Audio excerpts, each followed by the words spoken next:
Roberta Schumann is suing her ex-boyfriend, Scott Beer, for a loan to buy a Harley-Davidson.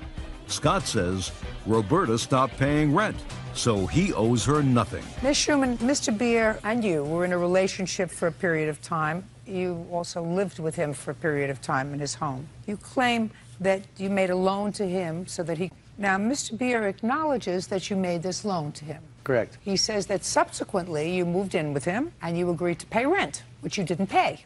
Correct.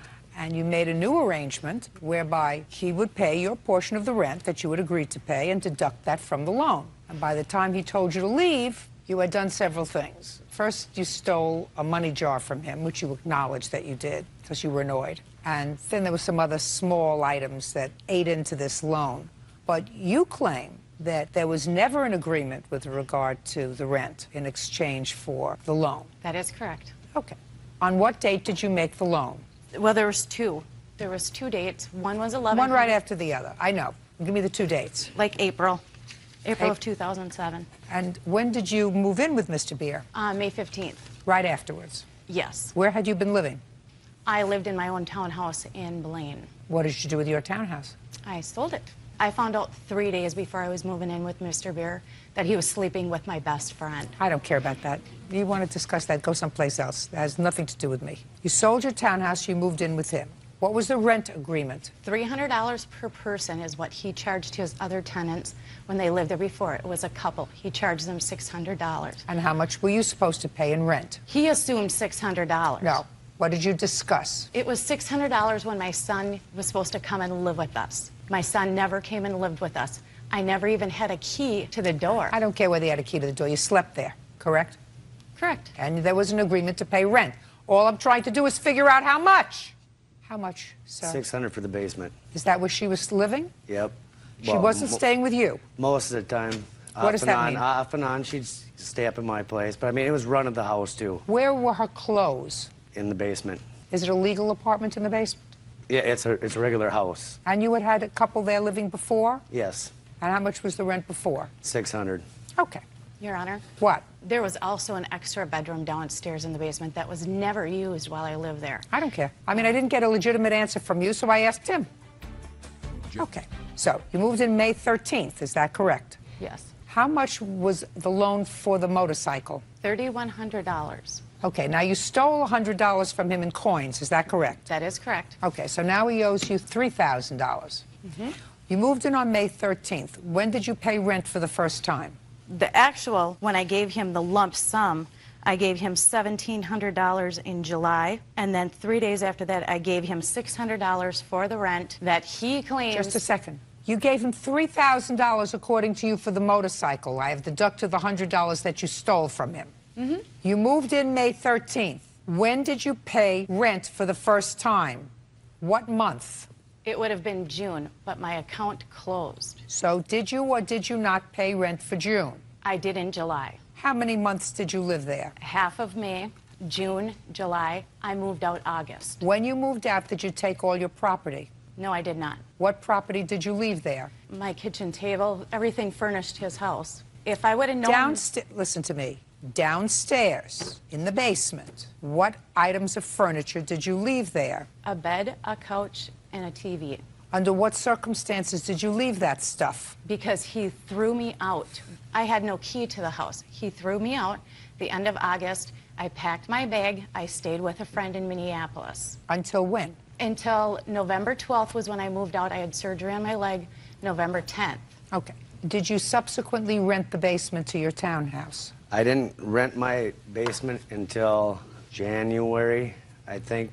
The first time I had somebody come in. And when did you move out, Miss Beer? August what? August 24th is when he bought the house. So you owe him for 3.5 months' rent. But he told me that my stuff was there in storage. If I wanted to, I could have put it in a storage, which was $85 a month. I don't care if it was 80. I said you owe him so far 3.5 months' rent for the time you were living there. Mm-hmm. Half of May, June, July, and August. That's 3.5 months that you didn't pay. Or yes, did you I did. pay? Yes, I did, in July. Did you pay him in July? Yes, I did. Did the check clear?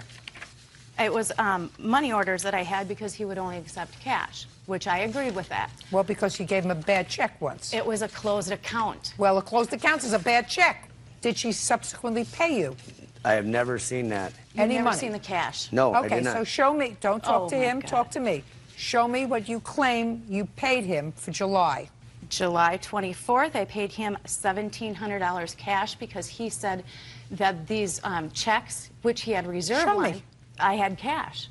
He wouldn't take anything but cash. And then 3 days later, I paid him for August rent, which was $600. Did you own a townhouse? Yes. You're a businesswoman. Yes, If you I'm own a a real townhouse, estate or you're a agent. businesswoman. If you're a real estate agent and things aren't going well, then you don't give him cash. I don't believe that you gave him cash without a receipt. Did you get a receipt? No, I did not. Yeah, then I don't believe you. I had a check that was revolving. This was I my don't business account. believe you. You're a businesswoman, a real estate agent. Real estate agents don't pay cash for their rent, especially when they write out a check for a closed account. They may pay rent, and then they say, may I have a receipt, please, because I need that for my records. Well, every single day that I came home, he would lock the door because I didn't have a Then key. move out.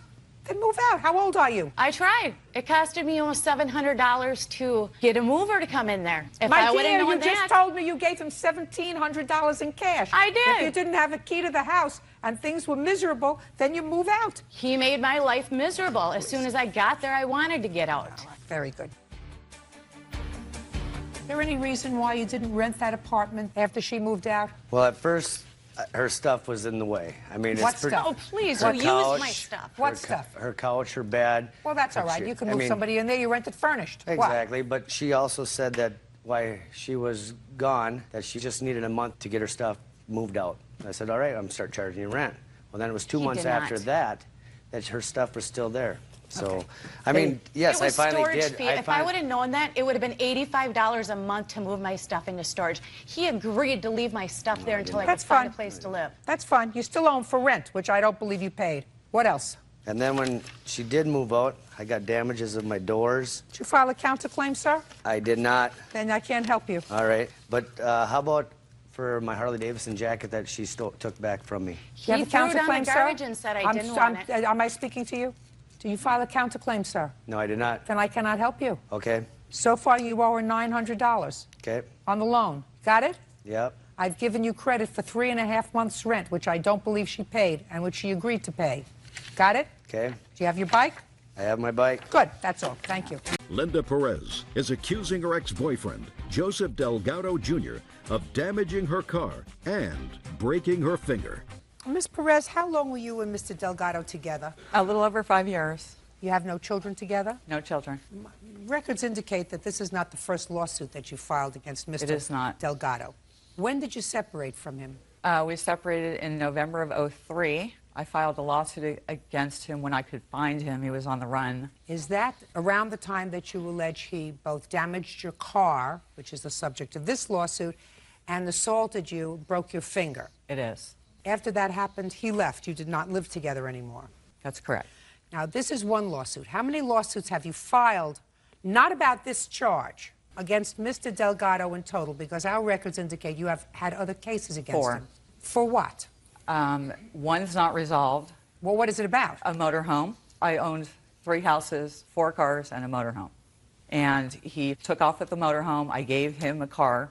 And the other one has to do with tax issues. He hadn't filed taxes in 5 years. And the other one is the broken finger and the laptop. Just a second. If he hadn't filed taxes in how many years, what does that have to do with you? He contacted me to try and help him get it done, for my accountant to do it for him.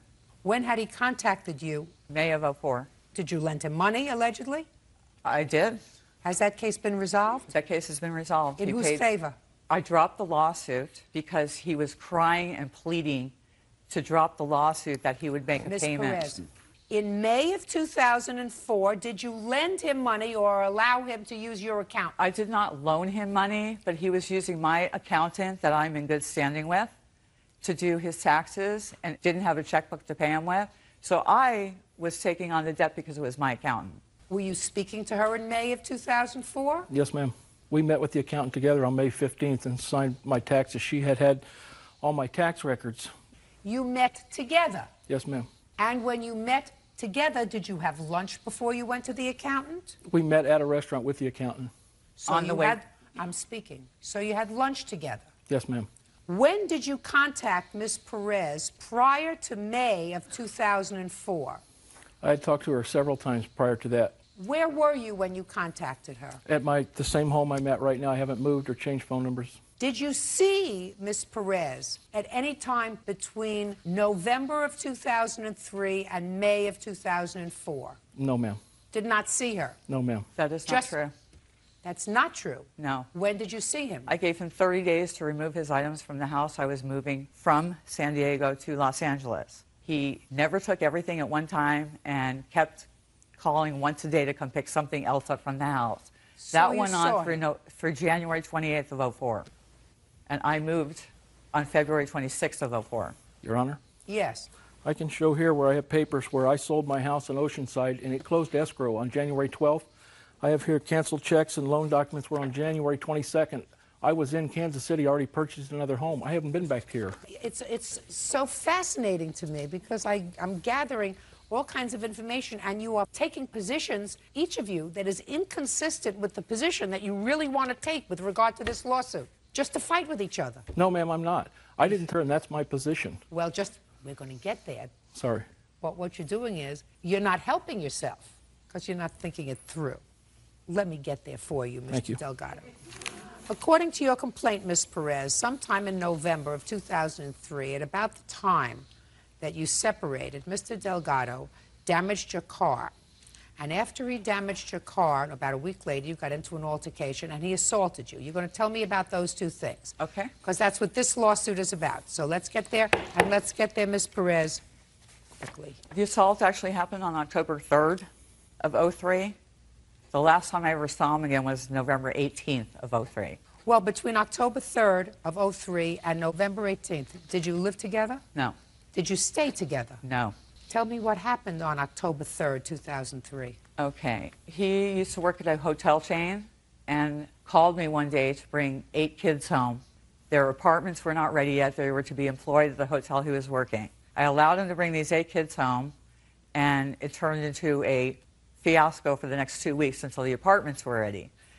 I have evidence of what my house was like, what his behavior was like. I'm not interested. Could we get to the October 3rd, 2003? Come to find out, he was fooling around with one of the kids staying at my house and would come home daily in a combative mood, and subsequently threw a cell phone at my car out of anger and took my car drunk, pulled into the garage and ran over a hand dolly. I have pictures before he did that, after he did that. Was that on October 3rd? The last event was on October 3rd. That was prior to I'm talking October. about the car. The car was prior to October 3rd. Date. September 27th. Between September 27th and October 3rd, did you live together? He was keeping hours at the hotel. He would stay at the hotel. Ms. Perez, between September Not 27th... as boyfriend and girlfriend, no. Now, get to October 3rd, 2003. My cleaning lady was at the house, and we were in the garage. And not to disrupt her cleaning, this is my cleaning lady, we went in the garage. We started having a heated argument over things that were happening with all the kids at the hotel, and it turned into a pushing, shoving, spitting match. He proceeded to spit in my face. What did you do to him? Pushed him off of me, and that's how my finger got broken. Just a second. You said to me it turned into a pushing, fighting, spitting match. Well, match is your term. Now you've told me what you say he did to you. You tell me what you did to him. Happened to be in the same room. Well, you just told me that you just, shh. Ms. Perez, you just told me that you broke your finger pushing him off of me. Well, how was he on you? I was on the couch. He was towering over me. You were on the couch in a garage. Right. We had a computer, a television, a hockey table. It was like a game room. So you're on the couch in the garage. I don't allow smoking inside my house, and that's You're on the couch in the garage, and he's on top of you. Right. And you pushed him off you. That's correct. And you broke your finger. That's correct. What else? My cleaning lady at the time was inside cleaning the house. I went inside, got my keys, purse, and had to go pick up my 8-year-old from school. I went and picked up my 8-year-old from school, took him with me to the emergency room. And because he was with me, I really didn't want him knowing what was going on. So I went to the doctor and told him it had occurred from fooling around. Now, the break was a circular break, and it broke every... You have the emergency room records? I absolutely do, and Good. Pictures. Well, can I ask you this question? I have a diagram. Shh. I don't want a diagram. I don't want pictures. I asked you for the emergency room records.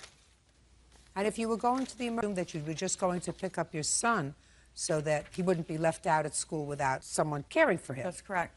Why didn't you take your housekeeper with you, who is here today, so that she could sit outside with your son if you were going to the emergency room? She was leaving. She had another job to go to, and Did you ask her to stay? No, I did not. I was leaving. It was an emergency. You were going to the emergency room. That's correct. Told the doctor you were fooling around snapping kitchen towels. That's correct, because my 8-year-old was with me, and I did not want to subject him to all the things going on. He had been around Joe since he was 2, and I really didn't want to crush or make him scared about any of the occurrences going on. So what are you suing him now for? You don't think your son's going to know about this? No, I've kept it from him. Well, he's in 10 school. million people watch this program, madam. He's in school with after-school activities. You got a lot of excuses. He goes... Mr. Delgado, you want to tell me what, if anything, you remember about October 3rd? You know, all I know is that we have a dog named Daisy that was a shepherd mix. We always used to take a towel, and she would get one in, and you'd grab her, and she'd like this and play with her. I came home. She said she was wrestling with the dog. Daisy pulled on the towel, and she broke her finger. Your Honor? She drove... I don't want to hear you. You see how quiet he was? She drove herself to the doctor and came home with the medical report, said her finger was broken, and they were going to wait and see for a few weeks whether she needed to have any surgery or anything else done on it. At the time, we had the same medical insurance. We were in the same house, everything. That was the last I ever heard it until 2 years later. I get this, my 4th lawsuit from her about that. Your Honor, I have a diagram drawn by the doctor, the surgeon, of what needs to be done to repair my finger. My cleaning lady was there at the house and can tell you what she heard from inside the house, and we were in the garage. Come on. Tell me your name, please. Yolanda Marcial. How long have you worked for Miss Perez? More than 8 years. 8 years. Why didn't you go with her to the emergency room, Miss Marcial?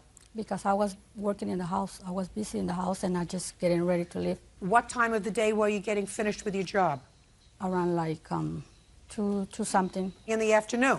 2 something. And where were you going? To Oceanside. What's in Oceanside? I was working for another lady in Oceanside. What time do you do there? Around like, I got traffic around like 4 over there to Oceanside. How long did you remain in the house after Miss Perez left to go and pick up her son? When she left to get, around like maybe like 45 minutes. Did Miss Perez ask you to accompany her to the emergency room? No. Did you offer to accompany her to the emergency room? No. When she came inside, did she show you her hand? She walked with the hand like that, and I know that something happened because I heard screaming in the garage and fighting in the garage. When you heard screaming and fighting in the garage, did you go into the garage? No, I'm only that cleaning person, and nothing. You heard screaming and Yes, fighting and in the garage, and you didn't go in there? Did you No. call the police? No.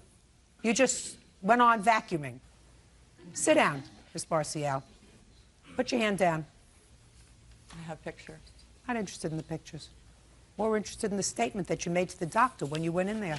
I had my 8-year-old with me. I don't believe that that's the reason you make up that kind of a lie. I had to. No, you don't. You have to say, would you go sit over there? And doctor, I want to tell you privately what happened. That's what you do. I mean, otherwise, the doctor believes what you're saying, correct? Correct. Correct. Because you give the doctor information, because based upon that information, it helps them treat whatever's wrong with you. I came up with that story to protect my child. No, that's a Yeah. lot of baloney. That's baloney. I'm older than you are. I've been to the emergency room, both with myself and my children. Over the course of the years, little things happen. And you can always say, go over and sit there with that nice nurse for a second because the doctor wants to see me. I tried to call 911, and he threw the phone and broke it. Listen to me very carefully. You were out of the house. You went to pick up your child. You say to her, do me a favor, leave now and call the police. I'm leaving now. I'm going to the police. You did nothing. You did absolutely nothing except go to the emergency room on the 3rd for whatever reason and tell the doctor that you hurt yourself fooling around with a towel. I was protecting my child. You so he- keep saying that, and I keep saying to you, I don't believe you. Now, there's a lawsuit that she filed against you that she won a judgment for $1,000. No, ma'am, she didn't win a judgment. She dropped the lawsuit. I paid the $1,000. Tell me about that $1,000, sir. After we'd split up, we hadn't talked for a while. I was behind on my taxes. finally, I'd called Linda a couple times and talked to her, and we kind of were in an amicable position where I said, listen, I need to file my taxes. So she agreed that she would give me my tax paperwork and everything back. Why did you leave without your tax paperwork? I left just about everything I had there. Why? Because we're just not getting along, and that was enough. When did you leave? I don't remember the exact date, but I was out of there by the end of October. So there came a time that you called her and said to her what? That I wasn't coming back. Taxes. Oh, taxes. Well, I had asked for this before I left California, you know, and I was not.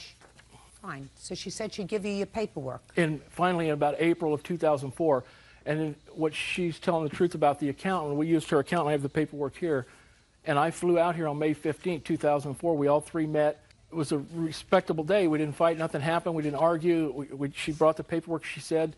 The accountant did the paperwork, and she did write the check for the $1,000, and I paid that back.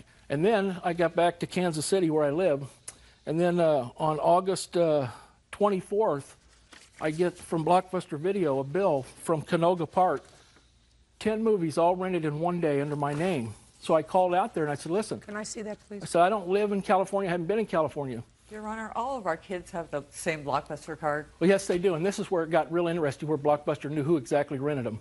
Because our kids before, both of our older boys, would go down and rent movies, and we had late fees, Linda and I went to Blockbuster, and we put a password on our account. So in order to rent movies, you had to know that password. When I called this Blockbuster and said, I don't know this money, they said, yes, you're the primary person on the account, and the person that used that account used the password to get those movies. They rented all 10 of them one day and never brought one of them back.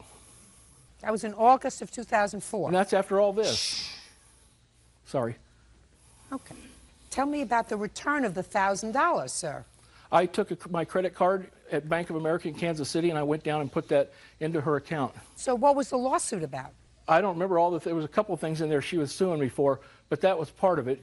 Immediately after I got back, she filed the lawsuit. I should have paid it quicker, but you know, I had told her, but we were in contact the whole time. She knew, and then I went down and paid it. Then I flew out here. Then the lawsuit got canceled after I'd flown all the way out here. Then I go back home. Then this happened. You know, it's like this card thing happened, this finger thing happened, but yet we're doing the taxes. We finally got the paperwork settled together. We meet at a restaurant to eat. You know what? You drop the lawsuit, I pay the money. She just said that. Then the Blockbuster thing happens out of no reason. 2 years later, I get 4 more lawsuits, and I'm going to fly back out here again. And at the time, the finger in the car insurance, we had even the same car insurance until December 12th. We never had any claims. We never had any problems. The health insurance that she went to the doctor with was my health insurance. Your Honor, he got fired from... I'm speaking. When did you file the lawsuit with regard to the taxes? September of 04. When did you drop that lawsuit? The end of September of 04. When did you file this lawsuit? October 27th, I believe. All right. Ms. Perez, I'm not going to totally annihilate you. I'm just going to do it very, very quickly because quite frankly, I have more important... I'm speaking! Your complaint says that the reason you didn't file this lawsuit sooner was because Joe went on the run and I was unable to locate him because he left the state. In September 2004, I was finally able to find him, and I immediately filed a small claims case against Joe for my car and assault damages. Once he was served, he contacted me, begged me to drop the case, and said he would start making payments. When I received his first payment of $1,000, I went and dismissed the case without prejudice. That is a lie. That's a lie. Because the case that you dismissed in September of 2004 had nothing to do with the car and the assault. It had to do with the taxes, that he paid you the $1,000. So you dismissed that case. That's what you just told me. It wasn't solely the taxes. And you told me that you filed this case September 27th, 2005. Get over it. Put a period. He doesn't want to have anything to do with you anymore. It was 5 years out of your life. Move on. Goodbye. 17-year-old Tomas Plancarte Benson says former friend Daniel Tinjin cheated him out of $200. Daniel claims he and Tomas were partners in a bank scam. Mrs. Benson, this is your son, Mr. and Mrs. Naylor, your son, and it is your claim, Miss Benson, that the defendant's son defrauded your son out of a couple of $100. That's correct. By some sort of scam with your son's ATM card. Mr. and Mrs. Naylor say that this was not a scam by their son, but sort of a thing that both boys did because they wanted some money, and your son is just not prepared to fess up that he was complicit in this little scam. So he's blamed their son. Okay. So why don't the parents sit down for a second, because they weren't there, they don't know what happened. The only two people that know what happened are these two people who were standing in front of me. Your first name is what? Tomas. And yours? Daniel. Daniel, how long have you and Tomas been friends? For a couple years now. So why don't you tell me, Tomas, your version of what happened and when it happened? All right.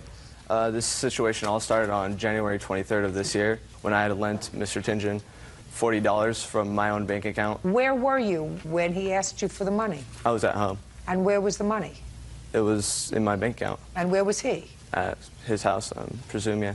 Well, how did he contact you, sir? Yeah, he called me. He had called me from his house. And said what? And said he needed 20 bucks. The first time. There's two transactions here.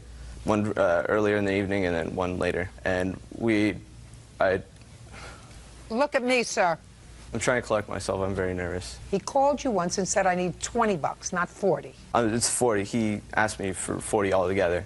The first time he said he needed money for... Mr. Benson, you're tripping all over yourself, sir. Look at me. You're tripping all over yourself, Tomas. I'm very sorry. I'm very nervous. Get unnervous, Mr. Benson. It's very hard. Sorry. He called you in your house on Yes. January 23rd and said, I need... $20 first. Okay. And you said... Okay. I didn't ask him what he needed it for. I didn't ask you. And then what did you do? Did you say, I'll meet you at my bank? Come over, Yeah. I said I'd meet him halfway there. Like, there's a street that we meet at, and then we head to my bank. So you went to your bank on January 23rd and took out $20. Yeah, just $20 first. And you gave it to him? Yeah. Okay. Go ahead. And then he called me later that evening and Just a minute. Then he went home and you went home? Yeah. And we went home. Go ahead. And then he called me later that evening saying he needed another $20. And so I said, all right, but that's kind of a lot of money that I'm lending to you. Could you pay me interest on it or something? And he agreed $10 interest, which would make it $50. And that was our agreement. And the way he was going to pay me back was getting a check from his grandma with an amount of $250 later that week. He was supposed to be getting this check. So then we agreed that I would cash this check through my bank. Then afterwards, I waited till for... Look at me. Don't look there. I'm sorry. So then I was going to wait for a call from him. And then I finally got the call on February 2nd, Wednesday. And he said that he finally got his check from his grandma. And we'd met up. And we headed to my bank. And I looked at the check. And it was in the amount of $250. I signed my name to pay to the order of Tomas Benson. I have all this right here. I have all this evidence. I didn't ask you for anything. I asked you to tell me the story. All right, we headed to my bank. I had looked at the check, seen that it was in the right amount. You told me about that already. Yeah, and then I put it in the envelope, put it on the ledge, grabbed my wallet to get my bank card out to the bank, put it in the machine, typed in the amount, $250 deposit, and sometime between that time, I believe that he had switched the envelope. He had took an envelope with the check in it, and he... Don't tell me what you believe, sir. I'm not interested what you believe. But, yeah, I put it on the ledge. I typed in that I would deposit it. You told me that already. Yeah, I know. I'm telling you. Don't tell me again. I have a very good memory.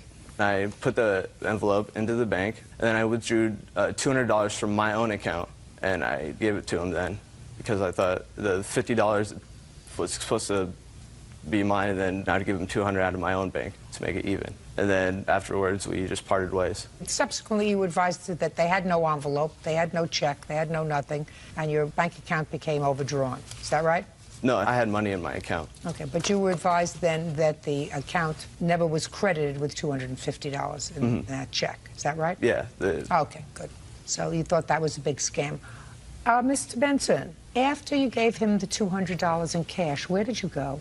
Back to my house. Where did he go? I'm not very sure. Okay, go. Let's start with January 23rd with the two $20 bills. That's not true. He never loaned me $20 two times. That's not true at all. I have statements here. You don't have a bank statement showing that you lent him $20 twice? You have a bank statement that they withdrew $20? Two withdrawals for the amount of $20. So what? He says you never lent him any money. Well, That's I can what show it you says. my bank statements here. They show there's 2 transactions on that day. I believe that there are 2 transactions on that day, sir. But you have no proof. I believe that there were 2 transactions on January 23rd. There is absolutely nothing to suggest that those 2 transactions had anything to do with him, other than your testimony. Is that right? Is that right? I guess, yes. Good. Go ahead. Okay, on January 27th, when he did pull up the $200, we both split the $200 with that. I was supposed to, in interest, I was supposed to give him $50 later for it. Just a second. You're getting ahead of yourself, Daniel. On the 27th, what happened? Okay, me and Thomas met up. We had an idea. We were going to go deposit a slip with no check in it. We both knew what we were doing. Just a second.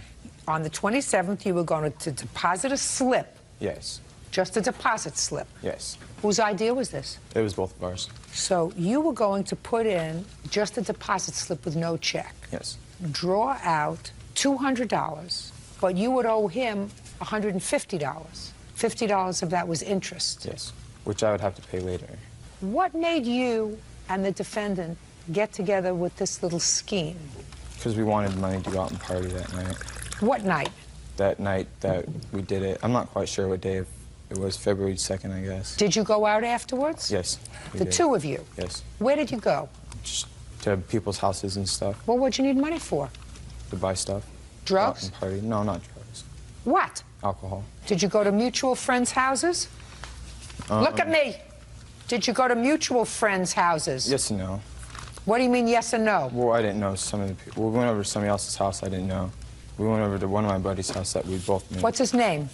Josh. Your Honor, I was barred from the premises of Cherry Park Apartments, so I could not go over to Joshua's Why house. were you barred from there? Because of an incident with my brother. No. He got kicked out because they found out that he was dealing Dealing what? drugs. No, I had actually been barred because I had a fight with my older brother who also lived in the apartments. Tomas, if something doesn't make sense, it's usually not true.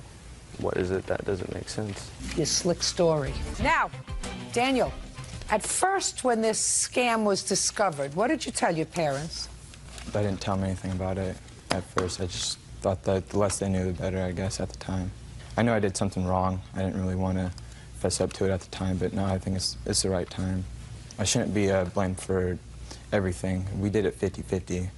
I'm admitting that we both did it and it was wrong, but I don't want to be the only one to blame. Okay. And another thing here. Is that a police report? Oh, yes, it is. Can I see it, please? And here's the case suit, which here, I'll show you both of them.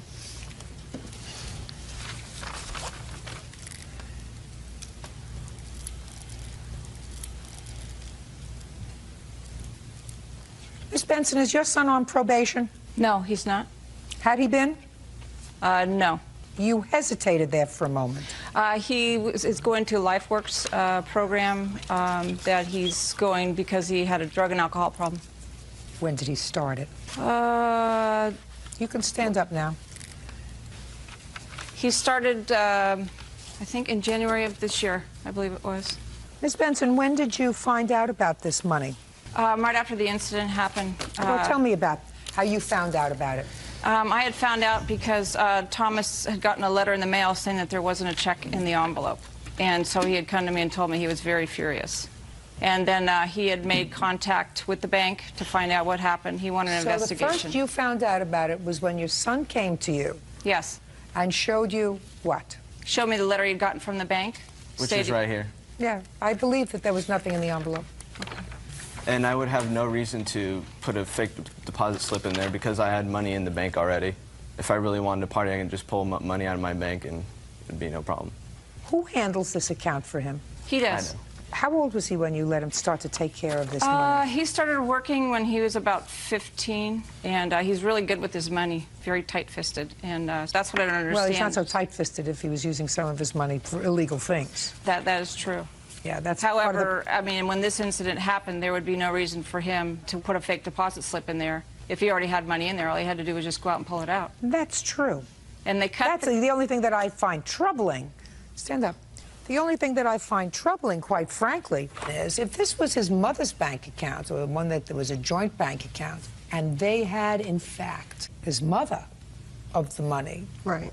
I could understand he would stick to his story. But this was his money. If he was going to take money out of that account to split to go partying, he can do that. Yeah, we're not denying the whole story. I'm saying the whole thing sounds fishy to me. Well, it does sound fishy to me, but the question that I have to ask myself, why would Mr. Benson get this letter from the bank on February 2nd that says there was no check in this deposit envelope and take it to show his mother? I have no idea. That doesn't make sense. It doesn't make sense to me because if either. what he wanted to do was take out $200 and go partying with his friend, he would have done that. So why would he do this? I have Can no you idea. think of a reason? Well, we weren't exactly both sober at the time either. We were the influence of alcohol, too. You were? Yes. If you were under the influence of alcohol, why would he make up this story about a check and an envelope?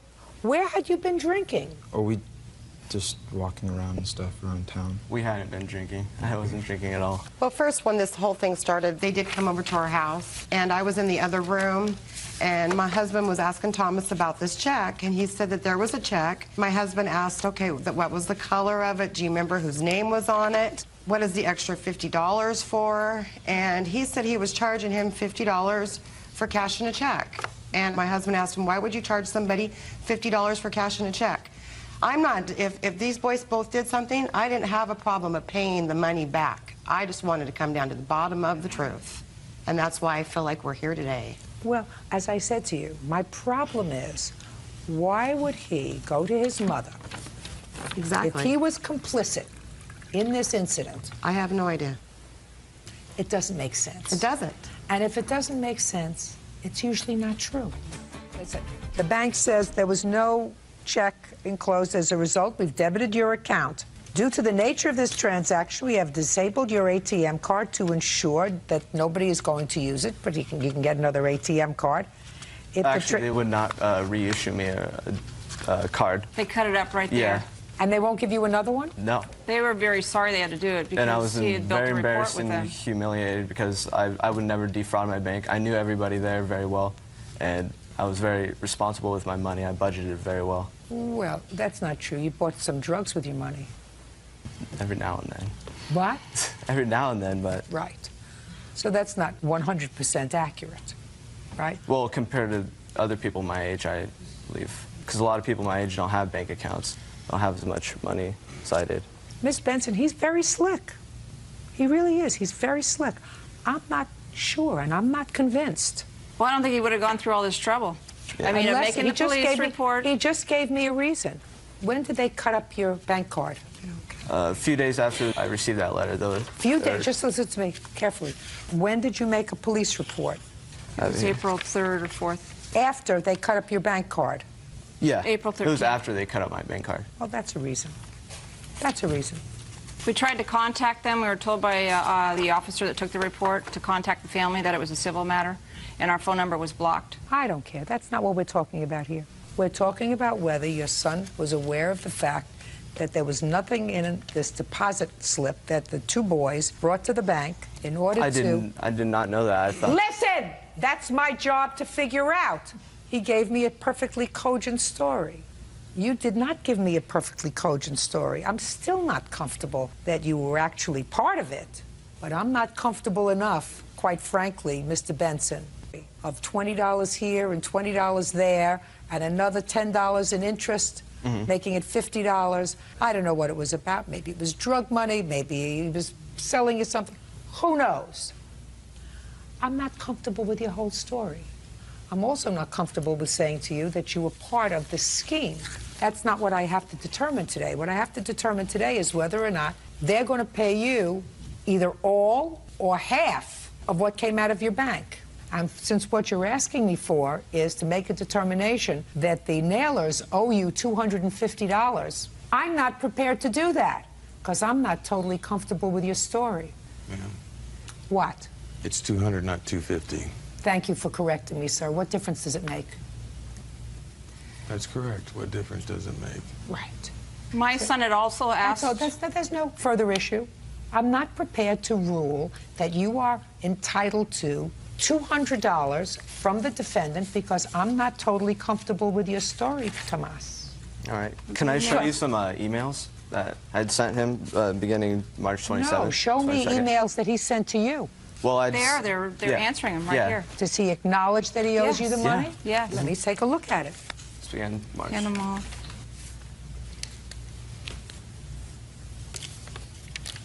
This was on the. Shh.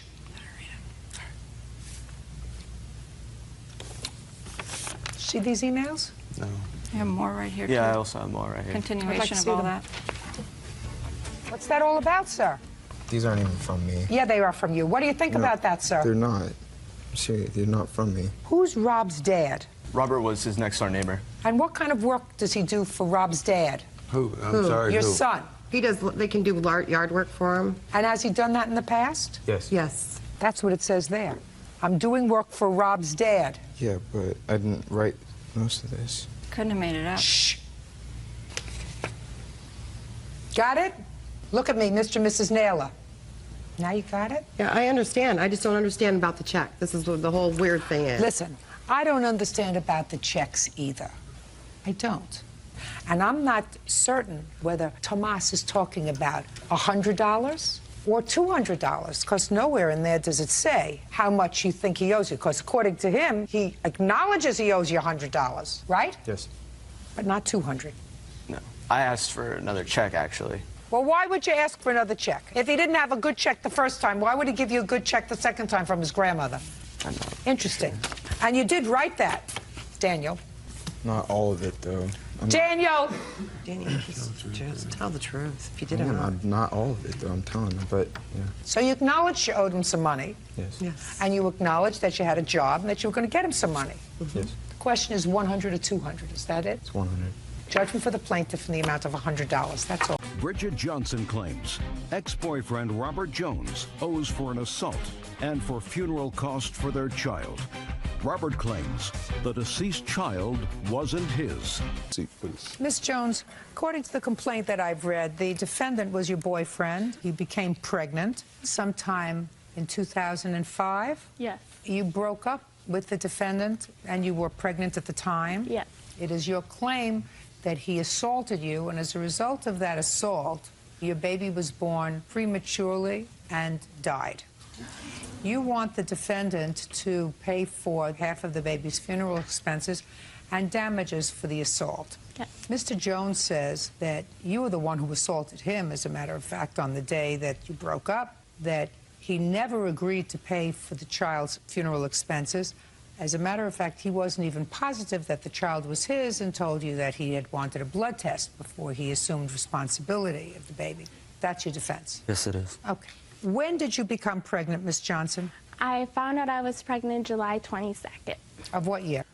2005. And were you living with Mr. Jones at the time? Robert was staying with me along with his son because he was having arguments with his mother. Did you move in with her in July or before that time?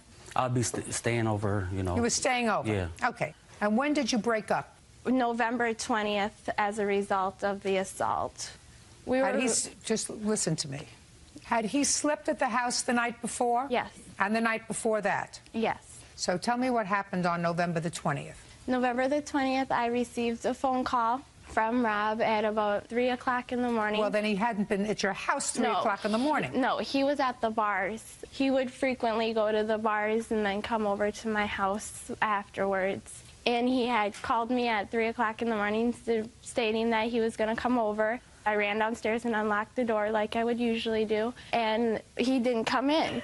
So after a while, I looked out my window and saw that the car was parked and the headlights were on and the car was still running. So I laid there for a couple more minutes and then got dressed. And when I walked outside, I saw that Rob was passed out in the driver's seat. So I crawled into the passenger seat and woke him up and asked him, you know, what he was doing and why he hadn't come in the house, and he told me that he didn't know. So we were trying to get the headlights of the vehicle to turn off. They wouldn't turn off. So I suggested that we just unplug the battery.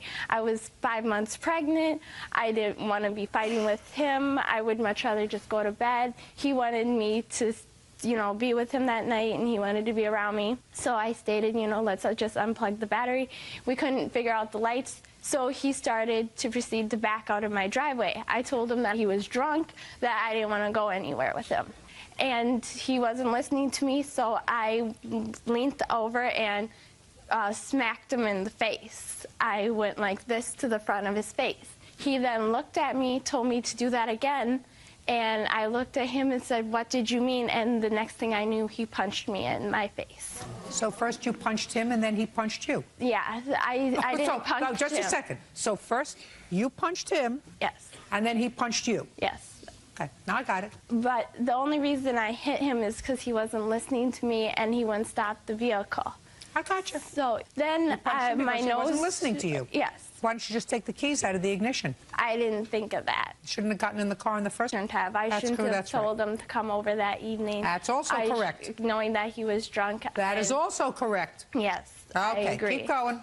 I realized that my nose was bleeding very, very badly. So I opened the car door and I half jumped out of the car, and he like kind of gave me a little push along with it because he was laughing at the time. And I ran in the house and proceeded to call my mother first. And So you weren't too far from where the house was? No, I live on the second house at the corner of the block, and we were at the corner of the block. Keep going. I called my brother and he took me to the emergency room. And what did they do for you there? I first saw a police officer and they went to arrest Rob. That doesn't answer my question. What did they do for you in the emergency room? At the emergency room, they took x-rays of my face, and I was having a sharp pain that was shooting from my back to my stomach. So then I was told that I had to go up to the maternity floor for monitoring on the baby. And that was in November? Yes. And when was the baby born? The baby was born in February. February what? 7th. How much did she weigh? She weighed 2 pounds, 2 ounces. And when did she pass away? The 11th. Between November 20th and February 7th, did you see the defendant? I saw him at the court dates. Other than that? No, because there was a court order for him to not be within 1,000 feet of me. Now, when did you have this conversation with him with regard to paying for the baby's funeral expenses? Okay, the first conversation I had with Robert was when he called me in late June after Father's Day. And I said, well, I kind of need money, you know, we should be paying for her gravestone, and I have funeral expenses that I couldn't get a grant from the state from everything. And he told me that he would give me $200 in August, and that him and his mother could save that together. I then called him on August 24th, and he told me he didn't have the money. So I said that I would pay the rest of it and that he could just pay me back. And he proceeded to say that that was fine. The next time I spoke to Robert was on September 17th when he called me and asked me if I wanted to go fishing with him with him. So I said, yeah, that I would go fishing because I wanted to speak to him about, the money. Don't tell me why. You agreed to go fishing with him? Yes. I knew Is this the first time you had seen him other than the courthouse? Listen to me. No. Other than the court proceeding, is this the first time you saw him since November? Other than court and then our daughter's birth, no. Well, you didn't tell me about the daughter's birth. My sister called him the morning that I was supposed to have a cesarean section. I was diagnosed with preeclampsia, which is high blood pressure, and then it becomes toxic and it affects the baby's heart rate. And the first time I had high blood pressure was December 20th, and it proceeded to get worse throughout the pregnancy due to stress-related causes. Don't tell me what it was due to, madam, unless you're a physician. Are you a physician? No. Good. Go ahead. My sister called him the morning that I was supposed to have the cesarean section. He showed up shortly after our daughter was born, and I asked him if it would be okay with him to go up with her to the hospital up in the cities, because we live in Mankato, and she was being airlifted to Minneapolis. He said that he would go and be with her because they didn't expect her to live past the night. The next day, I was released from the hospital, and the following morning, Robert came down from the cities and took us up to the cities where the hospital was because we weren't aware of where it was. What do you mean he took you? How did he take you? We followed him. What do you mean you followed him? My mother and sister and I followed him in a different vehicle. Him and his mother drove in their own vehicle. So when we got to the cities, he went to a basketball tournament and left us with my daughter so I could spend time with her. And then later on that evening, he came back to the hospital when I was at the hotel the following day. I'm asking you when you spent time with him. I didn't spend... You didn't see him at the hospital? No, he left as soon as he got us there. We got up to the room. You didn't see him in the hospital is my question. No, yes, I seen him at the Okay. hospital. How many times did you see him in the hospital? Just that first day. So the baby died in February. Yes. Between February and September 17th, when he called to go fishing, did you see him? On occasion, out and about, you know, at like local stores, yes. Other than seeing him at local stores, did you have a cup of coffee with him? Did you have a sandwich with him? Did you go out to a movie with him? No. Is that true, sir? It's true. So what prompted you to call her up to go fishing on September 17th? Actually, she called me, and I just had mentioned we were going fishing, and if she, if she wanted to come, it was a beautiful day out. So she said, sure. So went fishing, took her home, that was it. Go ahead. So continue with your story, madam. Here we are. We went fishing. We are now September 17th fishing, and he hasn't given you any money. And when we went fishing, Robert and I took his mother to Cub Foods so that she could get milk for the house before he dropped me off at my apartment, which is about 3 blocks away from Cub Foods, which is a local grocery store. Just keep going, Okay. please. I don't need a map of the town. Okay. Keep moving. So after we dropped his mother off at Cub Foods, it was him and I in the vehicle, and I brought up the money, and he told me that he had bills himself that he needed, and I proceeded to leave the vehicle. And then at the powwow, I saw him and brought up the money again, and that's actually So you why weren't afraid of him? No. Not when he's not drinking. No, you weren't afraid of him. No, I'm not scared of him unless... Why in the world, some 2 years later, are you suing him now for assault? I just think that he owes me the money. I was emotionally distraught from the loss of my daughter. I want to know why you didn't sue him before you went fishing with him. I didn't want to go through the court proceedings. Well, what prompted you now to go through a court proceeding to sue him for a punch that happened 2 years ago? The fact that he won't pay for our daughter's funeral expenses. Did he ever tell you that he wasn't sure that the baby was his? No, he never told me that. And if he didn't think that the baby was his, why would he go up to the cities and sit with her? I don't know. I'm going to find out. Tell me what happened on November 20th, Mr. Jones. Okay, I had broken up with her earlier that day because she was real emotional, and she was kind of abusive towards me. She would hit me in my chest or whatever. She did it like she knew because I wouldn't hit her, and she knew that I'm not a violent person. I never hit a female ever in my life, and I broke up with her earlier that day. Well, tell me about breaking up with her earlier that day. I was actually going to play ball with my friends, which I always did, and she kind of got emotional and started, kind of crying. No, she cried a lot. Kind of if you remembered what she said, if you remember as closely to what happened, please, I would Well, we weren't getting along before this either, so on that day, I told her that it was over. Is that right, madam? No. Before he went out to the bar that night, because clearly you had to unlock the door because you would lock the door, so clearly he wasn't living with you at that moment. Did he discuss with you earlier in the day on November 20th that he was not happy with the relationship? No, he had never once tried to or attempted to tell me that he was not happy in our relationship. Okay, keep going. Okay, and so I called her and told her that I was going to come get my things. What time? This was at about 2:30. In the morning? In the morning. You crazy? Why would you call at 2:30 in the morning to say you were getting your things? The bar was right by her place. So you had been in the bar, Mr. Jones? Yeah. Yeah. And I wasn't all like how she made it out to be. I don't care whether you were all that. This is not an appropriate thing to do. Yep, to go 2:30 in the morning, to go while you're slightly inebriated, to get behind the wheel of a car and go anywhere to settle anything. Yep. You're supposed to wait till the morning. Okay, so I went and grabbed tried to grab my things. I told her that I just came to get my things and that it was over, and she kind of got mad because she didn't want to never break it off anyways. And prior to this, she had injured herself twice at work to get my attention. She would, oh, I'm at the emergency room, come down. And she, according to her, was in a car accident that rolled or whatever. This is all her stories, and I never had proof of anything, so. How many times did you go to the emergency room with her prior to November 20th? Just the day this kid was born.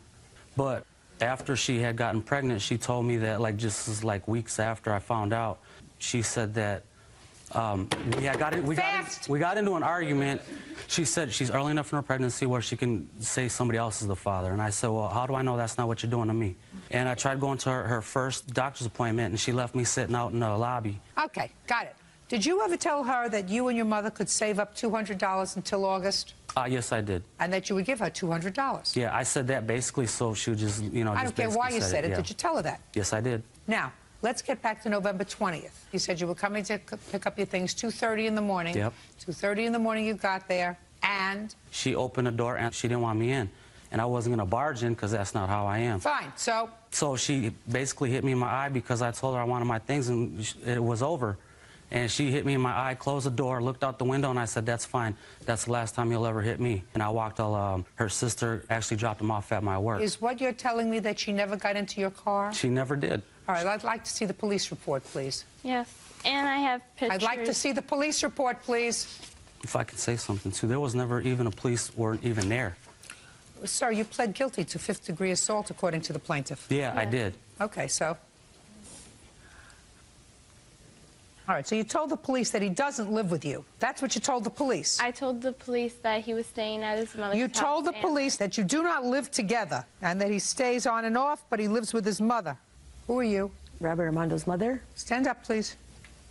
Your last name is? Jones. Miss Jones, you told the police when they came to your house on November the 20th to go downstairs and get your son. Is that right? Right. You told him to go downstairs and get your son because he came home drunk. Right. And he was passed out on the couch.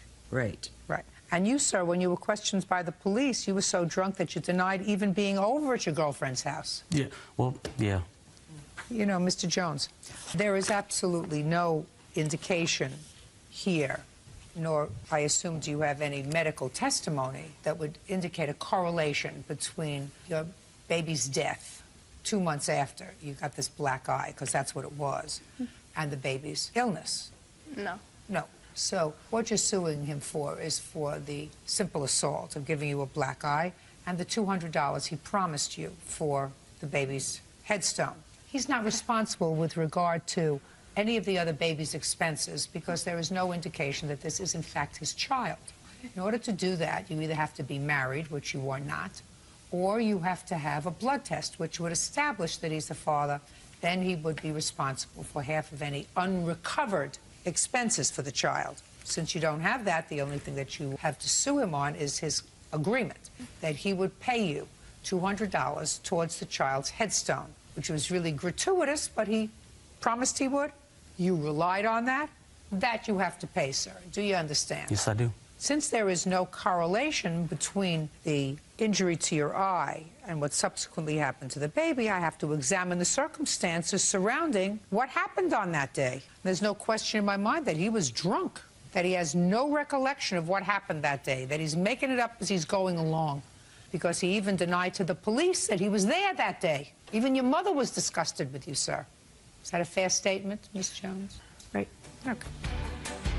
Now, you pled guilty to assaulting her, sir. Yes, I did. And you received probation? Nope, I just got a $500 fine. No, he was placed on probation for 1 year. Sir, you better start remembering things that happened to you. I never was. I was supposed to get a probation officer. I never did. I don't care whether you were supposed to, whether they never followed through and gave you a probation officer. Maybe you forgot. But if you were supposed to get a probation officer, it wasn't because they were giving you a probation officer for your birthday. They were giving you a probation officer because you were on probation. You have to learn, Mr. Jones, that there are consequences. However, Ms. Johnson, you don't get any awards for being the brightest bulb in the pack. When you're 5 months pregnant and your boyfriend calls 3 o'clock in the morning and says, I'm at a bar and I'm coming over, you lock your door and you keep it closed. You don't go outside to try to figure out how to get the lights off and disconnect his battery. Yeah. And you don't punch him in the face. But he started the problem by coming over there in the first place, which was really very stupid. And that, Mr. Jones, is going to cost you $500. So I'm issuing a judgment in the amount of $700, $200 for the baby's headstone and $500 for this 2-year-old assault. Thank you very much. That's all. Kelly Babert claims former friends Heather and Mary Wilson have been harassing her.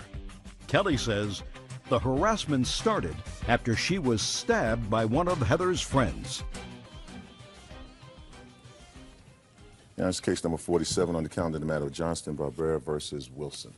Parties have been sworn in. You may be seated. Ma'am, have a seat, please. Miss Johnson? Yes. This is your daughter? Yes. Your daughter was the victim of very serious assault. Yes. When did that take place? June 3rd of '05. She was stabbed. Is that right? It is your claim that these two young ladies, one of them was involved in the stabbing, and since the perpetrator of the crime was arrested, both of them have engaged in a course of conduct that amounts to serious harassment of Kelly. And since their mother has not been responsible in seeing to it that they behave themselves, you want her to be responsible now and pay the damages. Miss Wilson says her daughters were in no way involved in this and have not, in fact, been harassing your daughter. That's your defense. Is that right? My daughters were not involved in the stabbing, no. Okay. Who's Heather? Everybody can sit down except Heather. No, you stay there. Oh, okay. When did the stabbing take place, Heather? June 3rd. Was it a school day or not a school day? It was a school day. Who were you with after school? I didn't go to school. I was sick that day. But you didn't stay home. I did stay home. No, you didn't. You didn't stay home all day. Listen to me. Let's understand something. I don't care what you told your mother. I don't care what you told the police. I don't care what you told anybody. We're going to have a truthful conversation here. Otherwise, it's going to be very unpleasant for you. Do we understand each other? Yes, ma'am. Now, the name of the girl who stabbed Kelly is what? Michelle Brooker. Otherwise known as? Shelly Brooker. And she is a friend of yours? Yes, ma'am. When did you meet her on June the 3rd? What time? I don't know exactly what time it was. Morning or afternoon? It was afternoon. Did she come to your house or did you go to her house? I didn't go to her house. We met up. Met where? At the corner store. How did you know to meet her at the corner store? She called me and asked her to meet her there. What did she say to you when she called you? She said that her and Kelly were going to begin in a fight, and I said, okay, and she asked me to meet her there, and I met her there. She said she and Kelly, this young lady, Yes, is ma'am. going to be in a fight, and she wanted you to meet her there for what reason? I guess to get in a fight. So you met her at the corner store. Who else was there? Just me and her. And where did you go? To the park. Who was in the park? Datrion, Cameron. Who's Datrion? My friend. Who else? Cameron, my friend. Chris. Chris? Who was Chris? My friend. Are you tired? Yes, ma'am. And Marquis. Who was Marquis? My friend. And Shelley? And a whole bunch of other people that I didn't know. Where was Kelly? There. With whom? With all of them. And what about Shelley? Were they Shelley's friends as well? Yes, ma'am. Uncross your hands. What happened when you got to the park? They were yelling back and forth. Stop moving. Who was yelling back and forth? Kelly and Shelley. What happened? Well, I saw Heather and Shelly walking, and then they sat down like by the bleachers by us, and they were just talking for a little bit, and then we started yelling. What were you yelling? Just like we were just calling each other names, and Who were you calling names? Shelly, and it was going back and forth. Why were you unhappy with Shelley? And why was Shelley unhappy with you? We didn't get along. Like we just never really. I didn't really know her. Like I wasn't friends with her. It was just kind of an acquaintance. Were you in the park intending to fight that day? Yeah. Who had called you? Well, I was over at Chris's house with those people that she named off, and I can't remember if Chris called Shelly, but they were talking on the phone, and then plans kind of happened. Plans kind of happened to have a fight? Yes. So you all go to the park to have a fight. Is that right? Yes. And that's why you're there as well, correct? Did you have any weapon? No. Did you have any weapon? Nope. But Shelley had a weapon. When for the first time did you see Shelley's weapon? When she pulled it out. And where was she when she pulled it out? Right next to Kelly, fighting her. And what did she pull out? Switchblade, I think. Switchblade. And what did she do with the switchblade? Stab Kelly. How many times? 5, I think. That's what I heard. Well, you were standing right there. I was a distance, but I was there, yeah. And after she stabbed Kelly 5 times, what did you do? Left. Who did you leave with? Nobody. By myself. Who called an ambulance for her? I don't know. Why didn't you? Because I didn't want to go to jail. Go to jail for what? Because they would have thought that I was part of it. Oh, you think so? I thought so. You think so? I was scared. I was only 13. I didn't know that was going to happen. Well, who called an ambulance for her? I have no idea. I left. But you did know one thing, madam. You knew that Shelley had committed a vicious assault, and as far as you could tell that day, she might have been dead, right? Mm-hmm. When did Shelley come to your house? It's not for No. When did Shelly, look at me. When did Shelly come to your house? like a month after, weeks after. Are you telling me that you didn't speak to Shelly No, between June 3rd? I spoke to her. And where was she when you spoke to her? Over the phone, not in... Where was she when you spoke to her? She didn't tell me. I don't believe you. I don't believe you. If your mother believes you, then she wants to believe you. I don't believe you. Because the 13-year-old girl says, where are you? The police are looking for you. She said, I don't want the police to know, and so I'm not going to tell you. Oh, yeah, I don't believe that for a second. Did you call the police and tell the police that you had been receiving phone calls from her? No, ma'am. Why not? I don't know. Why not? I don't know. And when did she come to your house? Months afterwards. You can ask my mother. You mean, I'm not asking your mother, I'm asking you. Does your mother work? Yes, ma'am. She's out of the house Monday through Friday? Yes, ma'am. She doesn't know what's going on in the house when she's not there. She doesn't know what's going on in the house when she's not there, and she doesn't know whether Shelly came to the house, you gave her food, you gave her money, you gave her clothes. She doesn't know any of that. I know it. Well, I didn't. Oh, yes, you did. Oh, yes, you did. The same way you walked away, leaving her to bleed to death, is the same way that you helped your friend Shelly, because you went there to fight at your friend Shelly's request. That's why you went there. I didn't go to fight. Then you should have stayed home, because according to you, Yes, you ma'am, I didn't go to should have. school because you were sick. Now, when your mother came home, did you tell her what happened? No, ma'am. No, because you were supposed to be home, so you lied to her. Again, right? Yes. How long did you lie to your mother? I didn't keep making up lies, but until... Well, when for the first time did you tell your mother that you had been there and witnessed a stabbing? When the detective showed up at my house. That's right. So until then, you kept lying to your mother. Well, I just didn't tell. How long were you hospitalized? For like a week. Where were you stabbed? My stomach, both my arms, my back, and my leg. What kind of a sentence was imposed on Shelly? She got 2 years. I don't remember what if it was first-degree assault. She's incarcerated for 2 years? Yeah. How old is she? I think she's a year younger than I am. How old are you? 17. She's still incarcerated? Yeah, she gets out in November. Did she go to trial? Yes. She went to trial. What was her defense? I'm curious. She said that it was self-defense. Self-defense. Where was the other knife? It wasn't. That's why she was convicted. Now, it is your claim that these two young ladies have been harassing you. And as a matter of fact, you have protective orders. I want you to tell me when the first incident of harassment started. Well, I can't remember which one was first or whatever, but there was a whole bunch of stuff off MySpace and just writing back and forth. And Mary was just talking about she's too old to fight me or whatever, but she has other people that will. And when did she say that to you? She wrote it on MySpace. Can I see it, please? I'm going to give you the police report also that verified it, because when we went to print that out, we were out of printer ink, and she took it off immediately after, but we have 3 of the different things here. How old are you? 20. Is there something wrong with you? No. Why did you even communicate at all with her? The reason that I communicated with her was on MySpace, like she had said was true. But through a friend of ours, there's a picture of my daughter on his MySpace, or there was. I couldn't print it out because he deleted the picture, but she said that my baby was ugly. So what? And you can't delete male messages off MySpace to show others. You just told me that you communicated with her. On a phone Why call, would... but I didn't communicate on a MySpace message. Well, what did you say to her? I was calling her a whole bunch of names and told her that she should have kept mine and my kid's name out of her mouth. And I did say that she's lucky that I was too old to beat her up. But I never said that I had friends that could beat her up or anything like that. Actually, it says it right here that... Can I see it, please? Yeah. She called the house the same evening. She emailed, and then later that night, Kelly and I both answered the phone. You called again between 8:30 and 9 p.m. That's the only time I called her. Shelly didn't kill you when she stabbed you, but I will? No, that is not me writing that. Why would I try to kill a little kid? I don't want to go to jail. I have a daughter.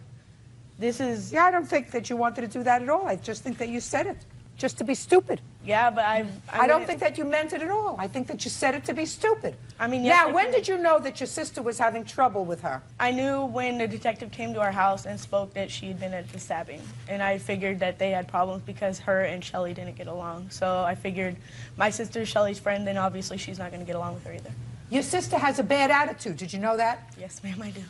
You know, not a bad, very bad attitude.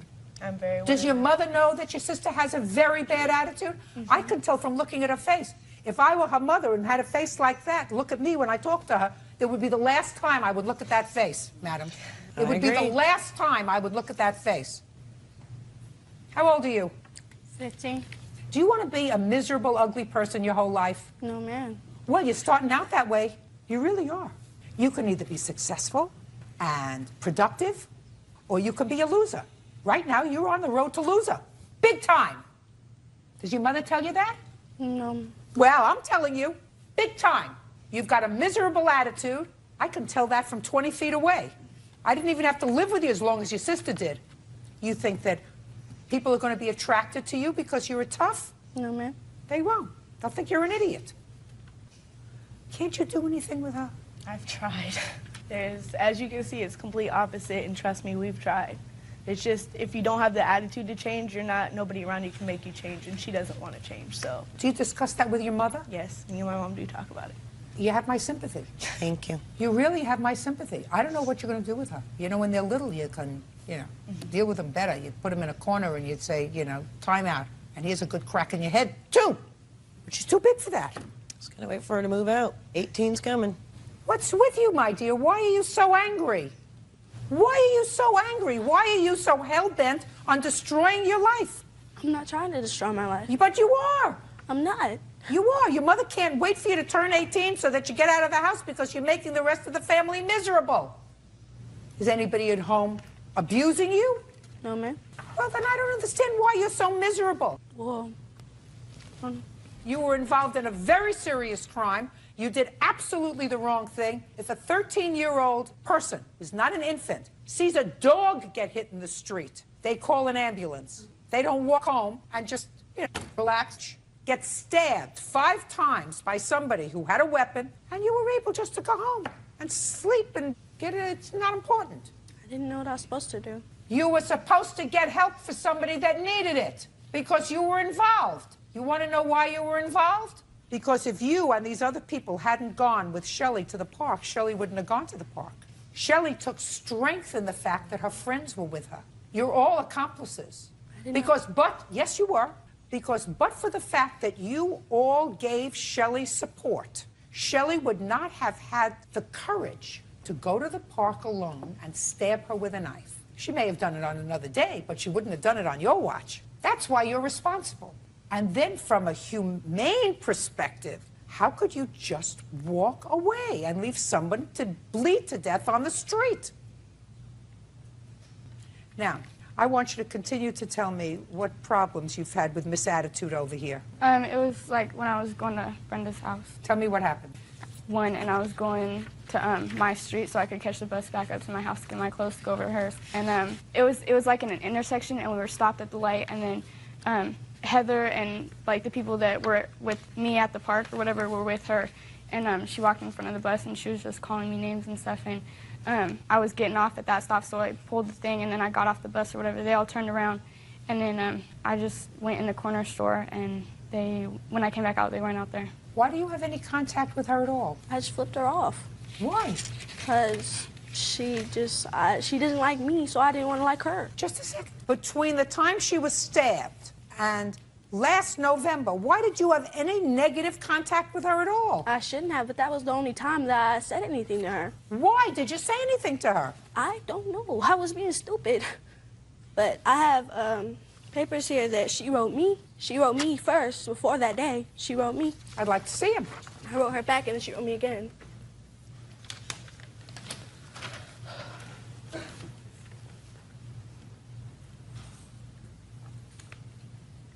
Yeah, she's saying to you, and she uses terrible, terrible language. You have to learn how to, use your words. Find some other language other than 4-letter words to express yourself. Stay in school. But she's really saying to you here, why don't you leave me alone? Don't you have anything else to do? Now, what you do say is, I am loyal to my friends, so I'm going to stick by Shelley 100%. I don't like having beef with people, but Shelley was my best friend, and I honestly don't even know why the whole fight started, but you should not have gotten stabbed. But like I said, she is my homie, so I'm going to stick by her. What you're telling me, Mary, is that your conversation with her was stupid? Pretty much. I shouldn't have called her, and I do apologize for that. I realize that she is the victim in the stabbing, and if I had any control over my sister, she wouldn't have been there. Good girl. Sit down. Want to stand up, Miss Wilson? Next to your daughter? I'm going to tell you a story.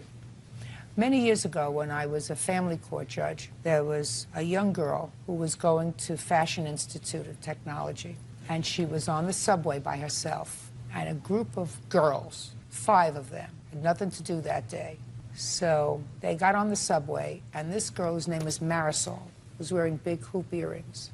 This case was probably 20 years ago, but I remember it so distinctly because one of the girls said to her friends, "Run those earrings," which means steal the earrings. And they circled her, and one girl grabbed her by the hair, another girl ripped off the earrings, and the third girl stabbed her to death.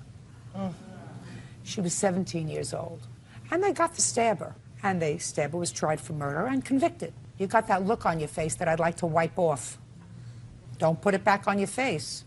I was sitting in family court at the time, and it was my job to try the other girls who were juveniles, and I convicted them all of murder, even the ones that didn't stab her, because but for the fact that they acted as a pack, and they surrounded her, and they were there giving her support, that girl would not have had the guts to take her on one-on-one. And I tell you now that that conviction was held up on appeal.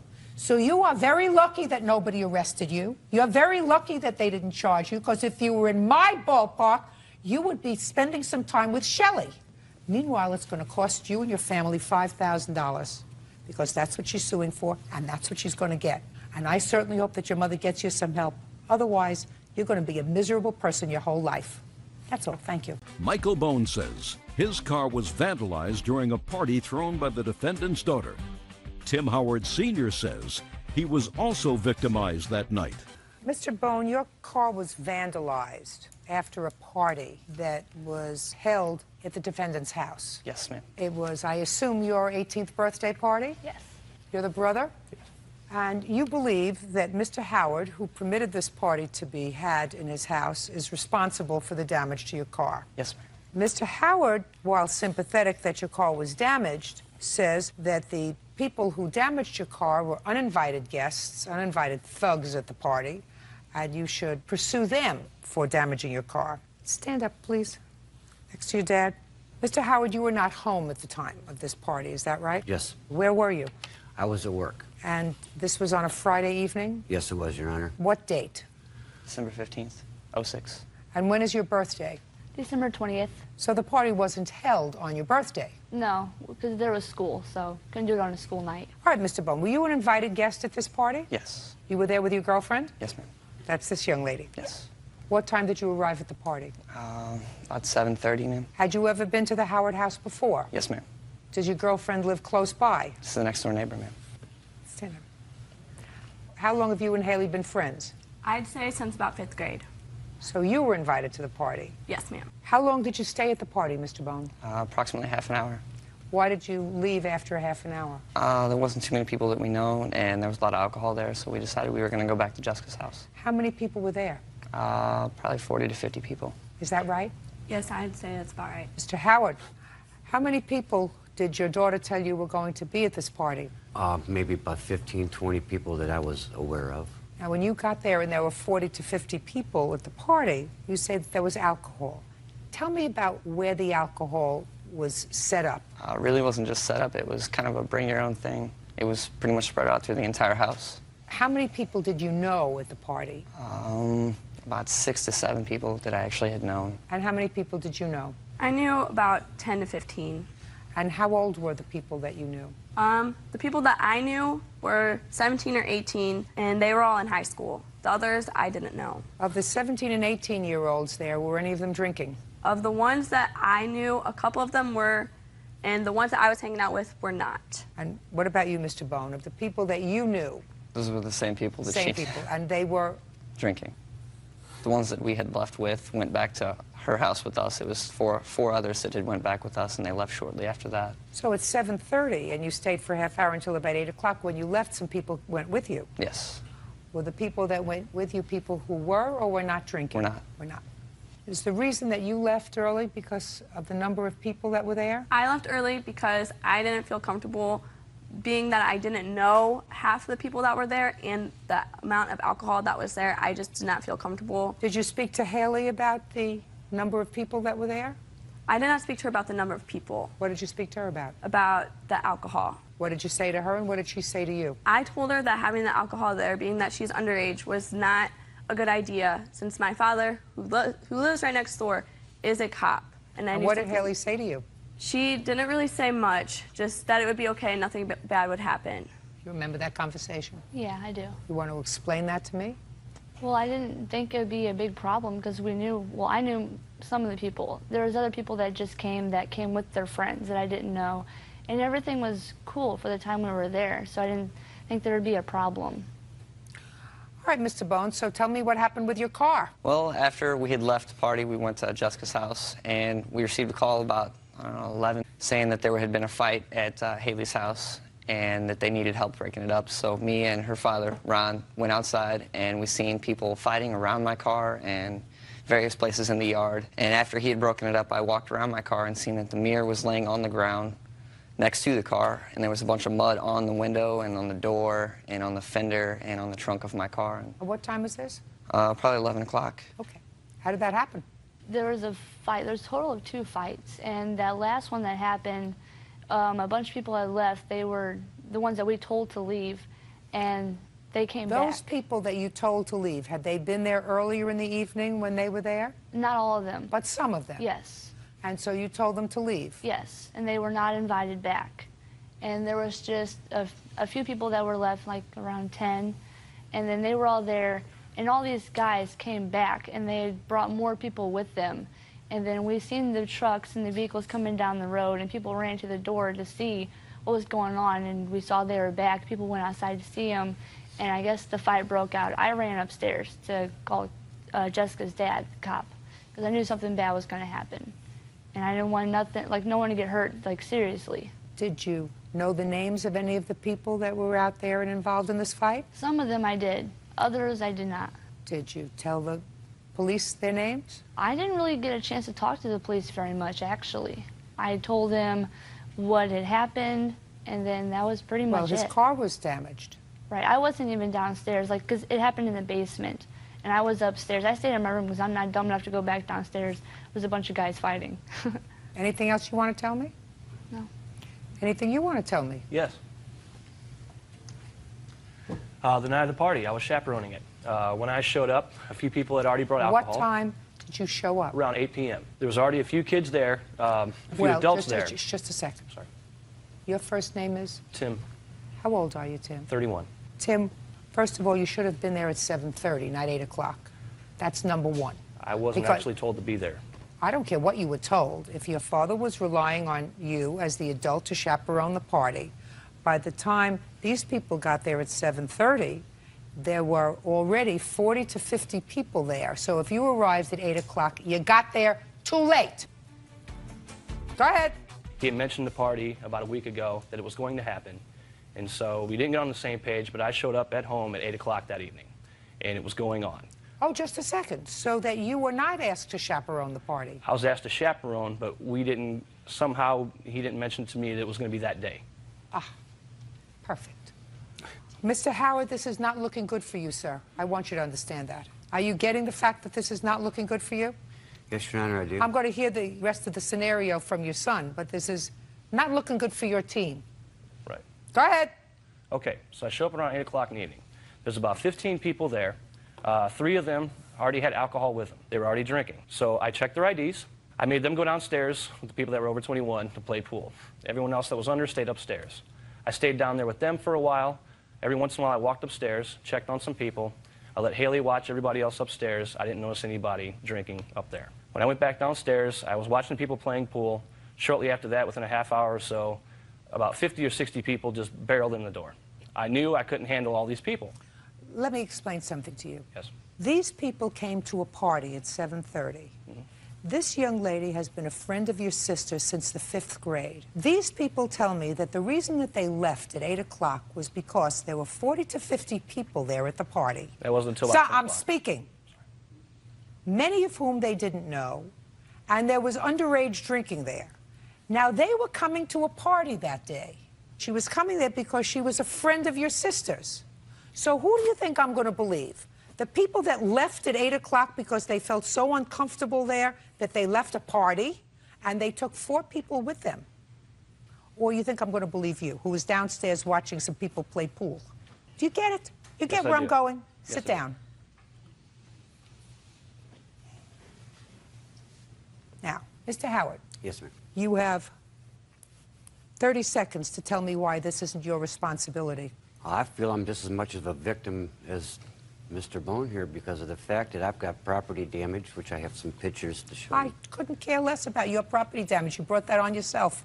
Okay. I don't know who these people were. They were uninvited, and they just showed up with bats, and How old are you? I'm 54. They didn't show up with bats, sir. They were at the party, many of them. During the course of the evening, they were thrown out of the party, and they went and they got more people to come back with them. But some of the same people, according to your daughter, because she first said she knew who some of them were, and then she said, well, I don't know, I was in my room, I didn't want to go. She knew the names of some of them who came back. They just came back with more people. Now, you were working Friday night? Yes. Do you work Saturday night? Yes. Do you work Sunday night? No. Then that's the day you should have had the party. Not on a night when you're not going to be home. If you choose to allow your teenage daughter to have a party in her house, and you believed her, which is the first mistake with regard to a teenager to begin with, right?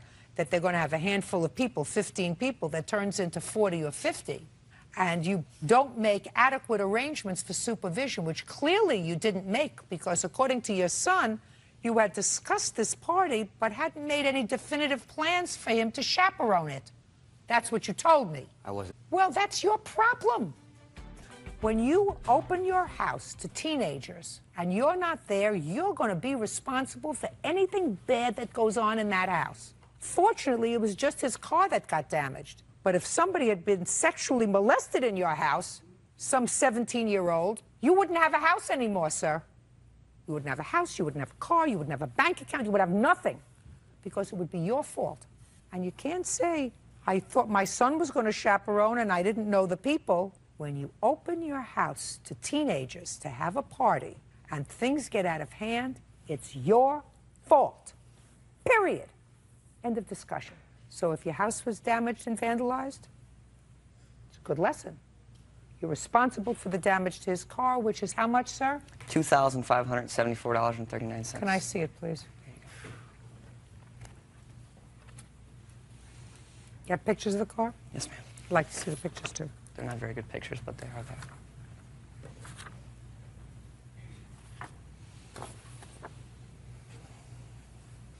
What, were they there with bats? Judgment for the plaintiff in the amount of $2,574.39. Thank you very much. That's all. Stephen Mosher is suing his brother, 26-year-old William Mosher, for smashing him in the head with a wooden bowl. Stephen says the incident started as an argument over the TV. Order. All rise.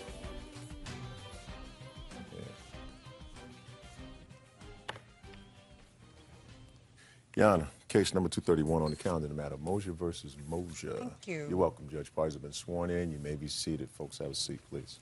Mr. Mosher, you claim that your brother assaulted you. Yes, He ma'am. assaulted you at his home, where you were a guest. Yes, ma'am. Who do you live with? My parents, ma'am. How old are you? 26. What's your first name? William. Who do you live with? My wife, And your first name is? Stephen. So it is your claim that William assaulted you. William says that there was a fight that you started. You just got the worst of the fight. Yes, ma'am. When did this argument take place, Stephen? This occurred on September 25th, about 8:45 p.m. My wife and I, Amanda, we had gone over to my parents' house to visit, have dinner. Everything was fine.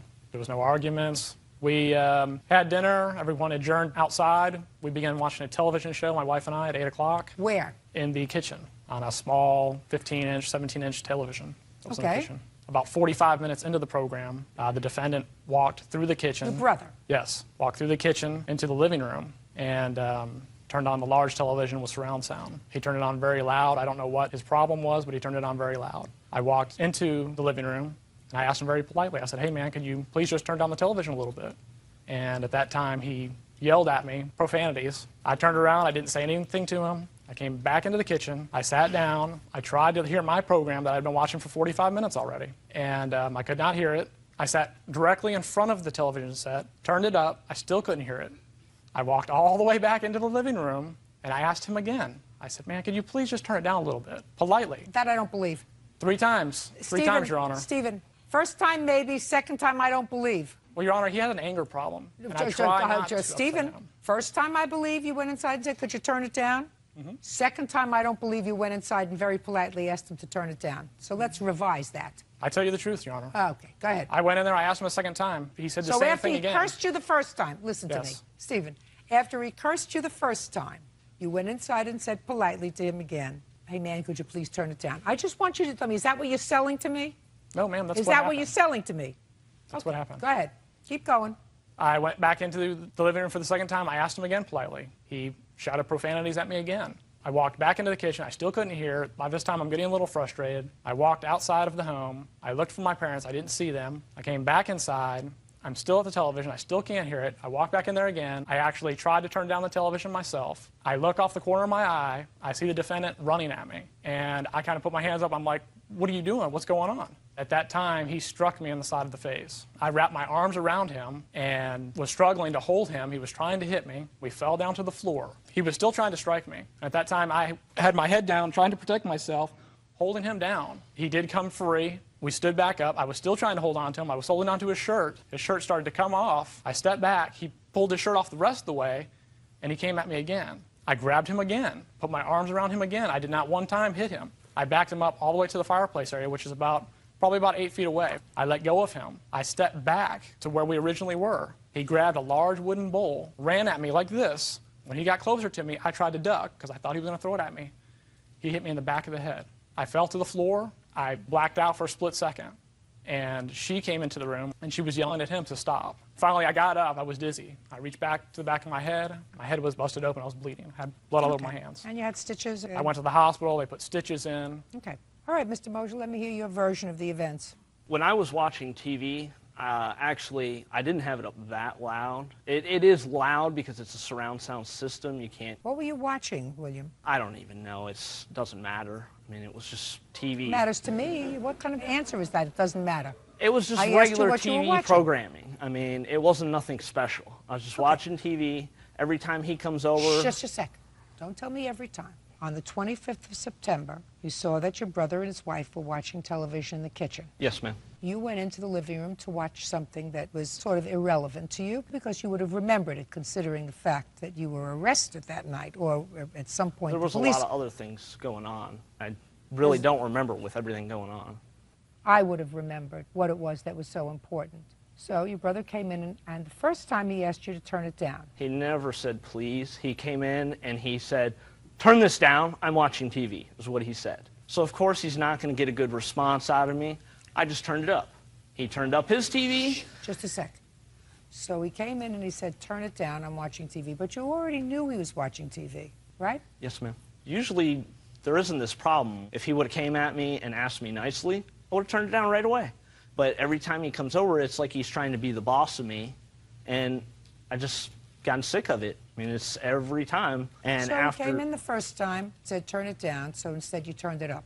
He's just a second. And then what happened the second time? The second time he came in and he started yelling at me.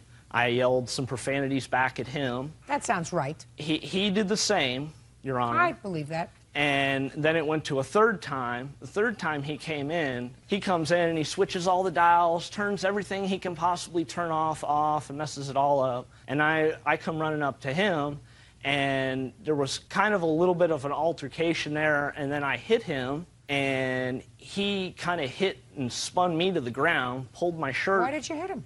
I was mad. Well, you can't hit somebody just because you're mad. You're 26 years old. I know. Well, you can't do that. Is that your mother? Yes, ma'am. You know how you two boys are aggravating your mother? How many of you are there? It's just me, us two, and my little sister. That would be you. Yes, ma'am. You know how you're aggravating your mother? He also said that if I were to call and apologize, that he would not go any further with anything. Well, I called a couple times, couldn't get a What'd you hold hit of him him. with a bowl for? Because after he had pulled my shirt over my head and I was getting choked and beat on the back, I had bruises all over my back. I had marks on my neck where my shirt had been pulled around my neck. And as I got up, I'm like at a loss for oxygen. I'm mad. I've been beat on. You hit him first. I know. Reached over and grabbed the first thing I could and swung at him. And my arm wrapped around him like this and caught him. I apologized. I wanted him to come over for dinner. We could talk it over. Shh. Come on.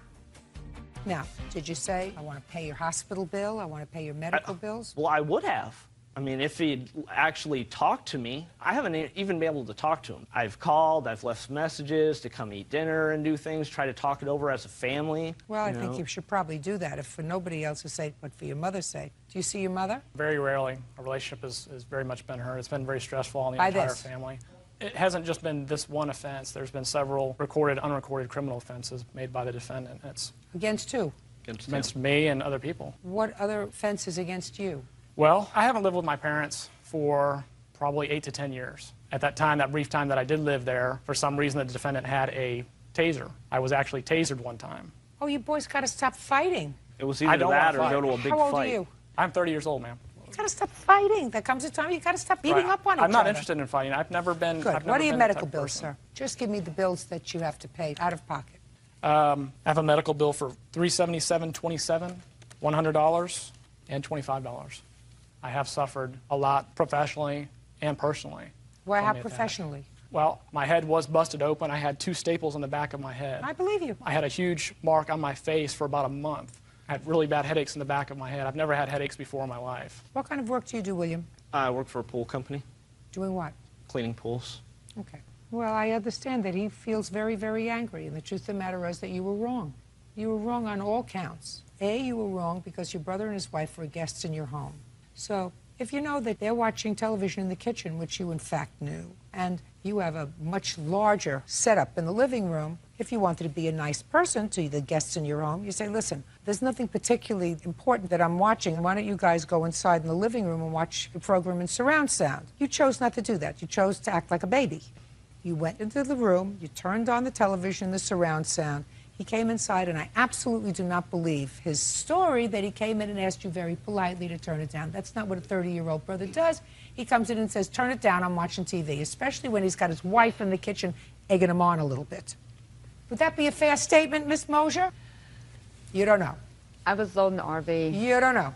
But then, when he comes inside and he says to you, please turn it down, you acted like a bigger baby and you turned it up. Well, if he would have asked respectfully... I don't... Listen, if I were 5'7", I probably would have been on the cover of Vogue. But I'm not. So if he would have said to you, would you please turn it down? Yes, you would have turned it down. If you said, would you please turn it down, you wouldn't have hit him on the head with a bowl. You wouldn't have punched him in the face. Stop being a baby. Your mother may baby you. I'm not going to baby you. You did the wrong thing. And for that, you have to pay. Now, your brother could be, you know, a big brother and say, listen, it was a horrible thing, but I don't want it to interfere with my relationship with my mother anymore or with my sister anymore. I want it just to get over it, get over it. He chooses not to do that. He chooses to let it fester, which is not a smart thing to do because it doesn't make anybody in your family feel better. And I'm not so concerned about him. I'm more concerned about your mother. In any event, I'm awarding you $1,000 for all this pain and suffering and other stuff that you have, and $502 were your medical bills. And that's it, Mr. Mosier, because I also think that you didn't handle it well. Because you could have taken your wife and left, instead of letting it escalate by going inside and touching property that wasn't yours, which you did. I did ask politely. I don't care whether you ask politely or not. If you ask politely and somebody says no, and if you don't like the game, go home to your own house and watch the program. You don't go into his room where he's watching television and it's his home and touch his property. You could have dealt with it. Sure. Which is why, sir, you're not getting the $5,000 that you're asking for. You are being compensated marginally. Your medical bills and $1,000 for your pain and suffering. Period. End of discussion. Do we understand each other? Yes, Goodbye. Parties are excused. Let's step out. Dorothy Kavanaugh says her son's ex-girlfriend, Stephanie Klein, made false charges to Child Protective Services. Stephanie is countersuing, claiming Dorothy's actions caused her to be fired. Ms. Kavanaugh, the defendant and your son were in a long-term relationship, although I don't see here that they were ever married. Is that No. true? Not married? No, we weren't. But you have 3 children together? Yes, we do. So how long did this relationship last? Lasted 16 years. Just curiosity, is there any reason why you chose not to marry? I don't really believe in marriage. I'm too afraid to get married. Divorce is too expensive. Your claim is that Miss Klein has some property that belongs to you. Yes, she does. In her home. Yes. After, of course, your son left. You want it back. And you also claim that Miss Klein made false charges to the Child Protective Services Agency about you, causing you severe stress. Miss Klein says she did not make those calls to Child Protective Services. She knows who did. Yeah. She says her girls did. My girls did, and also Cassie and Christy, who are her witnesses. And they did it at their house. And she said they found things that were troublesome to them. As far as the property is concerned, she says the property is hers. The property we're talking about is a pool table, is that right? No, it's a poker table. card table or coffee table. Okay. According to what you said, Ms. Kavanaugh, in your complaint, you gave this poker table, this table, to your son as a gift. I lent it to him. No, that's not what you said. You said you gave it to your son as a gift. You want me to read you what you wrote? No, that's fine.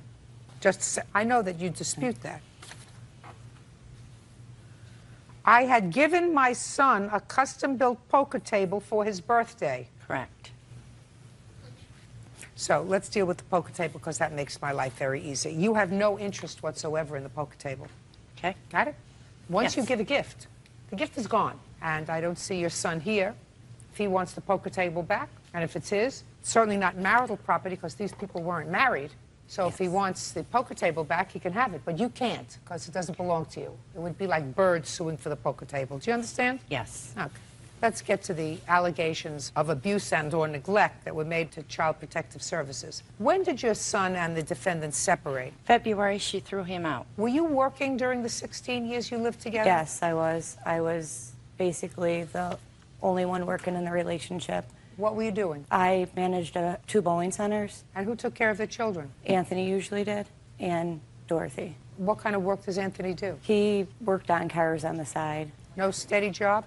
No. Why doesn't your son have a steady job? He did have a steady job. He worked at the garage. It was in his name. He did have a steady job. He had his own garage at 25. You mean for the 16 years that they lived together? Yes, ma'am. Did he file tax returns on that? No, he did not. Well, if he had his own business and if he was making money, then that's a very serious crime that he committed by not filing tax returns for 16 years. Here he's got his mother swearing under oath that he had his own business. He did on the Ms. side. Kavanaugh. He did on the side, yes. What do you mean on the side? On the side is something that you do when you have a full-time job elsewhere, True. Ms. Kavanaugh. True. On the side is not what you do when you have 3 children. That's true. I agree with that. Where is he? He's working right now. Doing what? He works for Twin City Transmission. What happened to his garage? It was closed down after Stephanie and him got into trouble and separated. Due to his alcohol and drug problem. He's on probation right now. And that's why he had to leave the home, because I did not want that around my kids. Took me a long time, but I was a victim of domestic violence until I got strong enough to do it on my own. Fine. Well, he's certainly not here supporting his mother. Or his children. What makes you think that the defendant called Child Protective Services? Because of the paperwork that I have and the statements that they made. I'd like to see have. it. Oh, okay.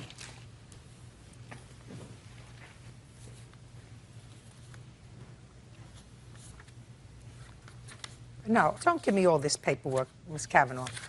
I want you to show me where in this that a call was made to this Child Protective Services by Miss Klein. Oh, they don't do that. Well, so what I want you to tell me is you direct my attention to somewhere in this stack of papers to evidence that Miss Klein called Child Protective Services. Then it would have to come from my witness who told me that. Fine. Who's the witness? That would be you. Stand up. Who are you? Christy. How are you related to these people? That's my grandma. But that's not your mother, so you have different parents. Yeah. Okay. Where do you live, Christy? Down the street from her. And Down the street from your grandmother. Who do you live with? My mom. Now tell me what you know about Miss Klein calling Child Protective Services. Her oldest daughter did. Well, her oldest daughter is not her. Christy, listen to me very carefully. Do you know anything about Miss Klein calling Child Protective Services? No. Sit down. Do you have any other witnesses, Miss Kavanaugh? I have Cassandra. Be very careful if you're going to stand up here. Do you understand me? Yes. Stand up. Do you have any evidence that Miss Klein called Child Protective Services? No, ma'am. That was being good and careful. Yes, Miss Kavanaugh. Okay, there's also a countersuit from Stephanie that I called. I haven't gotten to the countersuit yet. Okay. Well, do you have any other evidence that Miss Klein called Child Protective Services about your care of your children or grandchildren? Other than the piece of paper here that states that they investigated both her and I, which is That's why I called him myself. my name, Stephanie, and all 3 children. It So states the answer it was is you have unfounded. listen to me, so the answer is you have no evidence that it was Miss Klein who called Child Protective Services. No, I cannot prove it was So her. your case No. is dismissed in its entirety. The poker table doesn't belong to you, and you have no proof whatsoever that Miss Klein called Child Protective Services, so I don't even have to get into the fact that if she called them, whether what she said was true. Now I'll get to the counterclaim. Your counterclaim is that Ms. Kavanaugh called Child Protective Services with regard to you, your care of the children, and because of her harassment, you lost your job. I'd like to hear it. I can't prove that she called, but... Then if you can't prove Yeah, that she that's- called, then you have then no I case. I'm not positive that she called. Kids were visited because of it, in which they stated that Dorothy... You can't tell me what they stated. Not necessary. I don't have to reach that threshold question because neither of you has any proof that the other was responsible for calling Child Protective Services. That's part of Let my me case. deal with Child Protective Services, these calls back and forth, whomever they came from. Calling Child Protective Services is like calling 911. You call 911 when there is some emergency, when you feel as if somebody is being threatened, when you feel as somebody is being placed at risk. And I'm not saying that those things weren't the case with these allegations that were made by whomever they were made. But it should be a felony jurisdiction, a very serious crime, for people to use calls to Child Protective Services in order to either incite or resolve or for retaliation or for retribution about some other issue because they have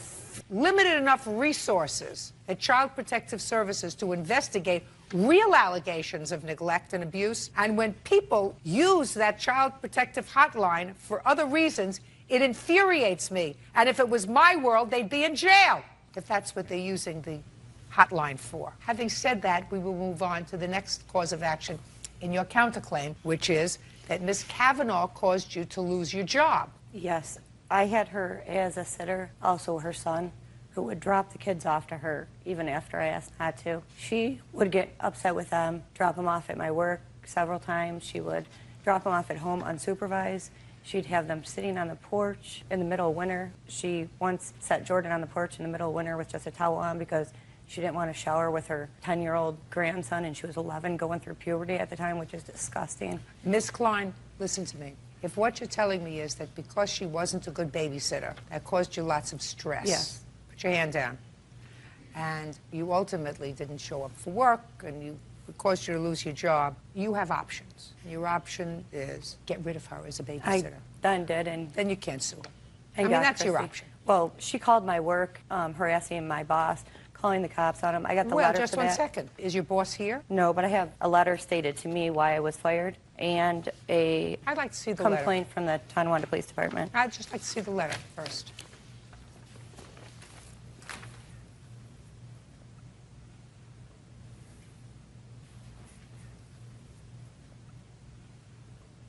Okay. Can I see the report to the police department?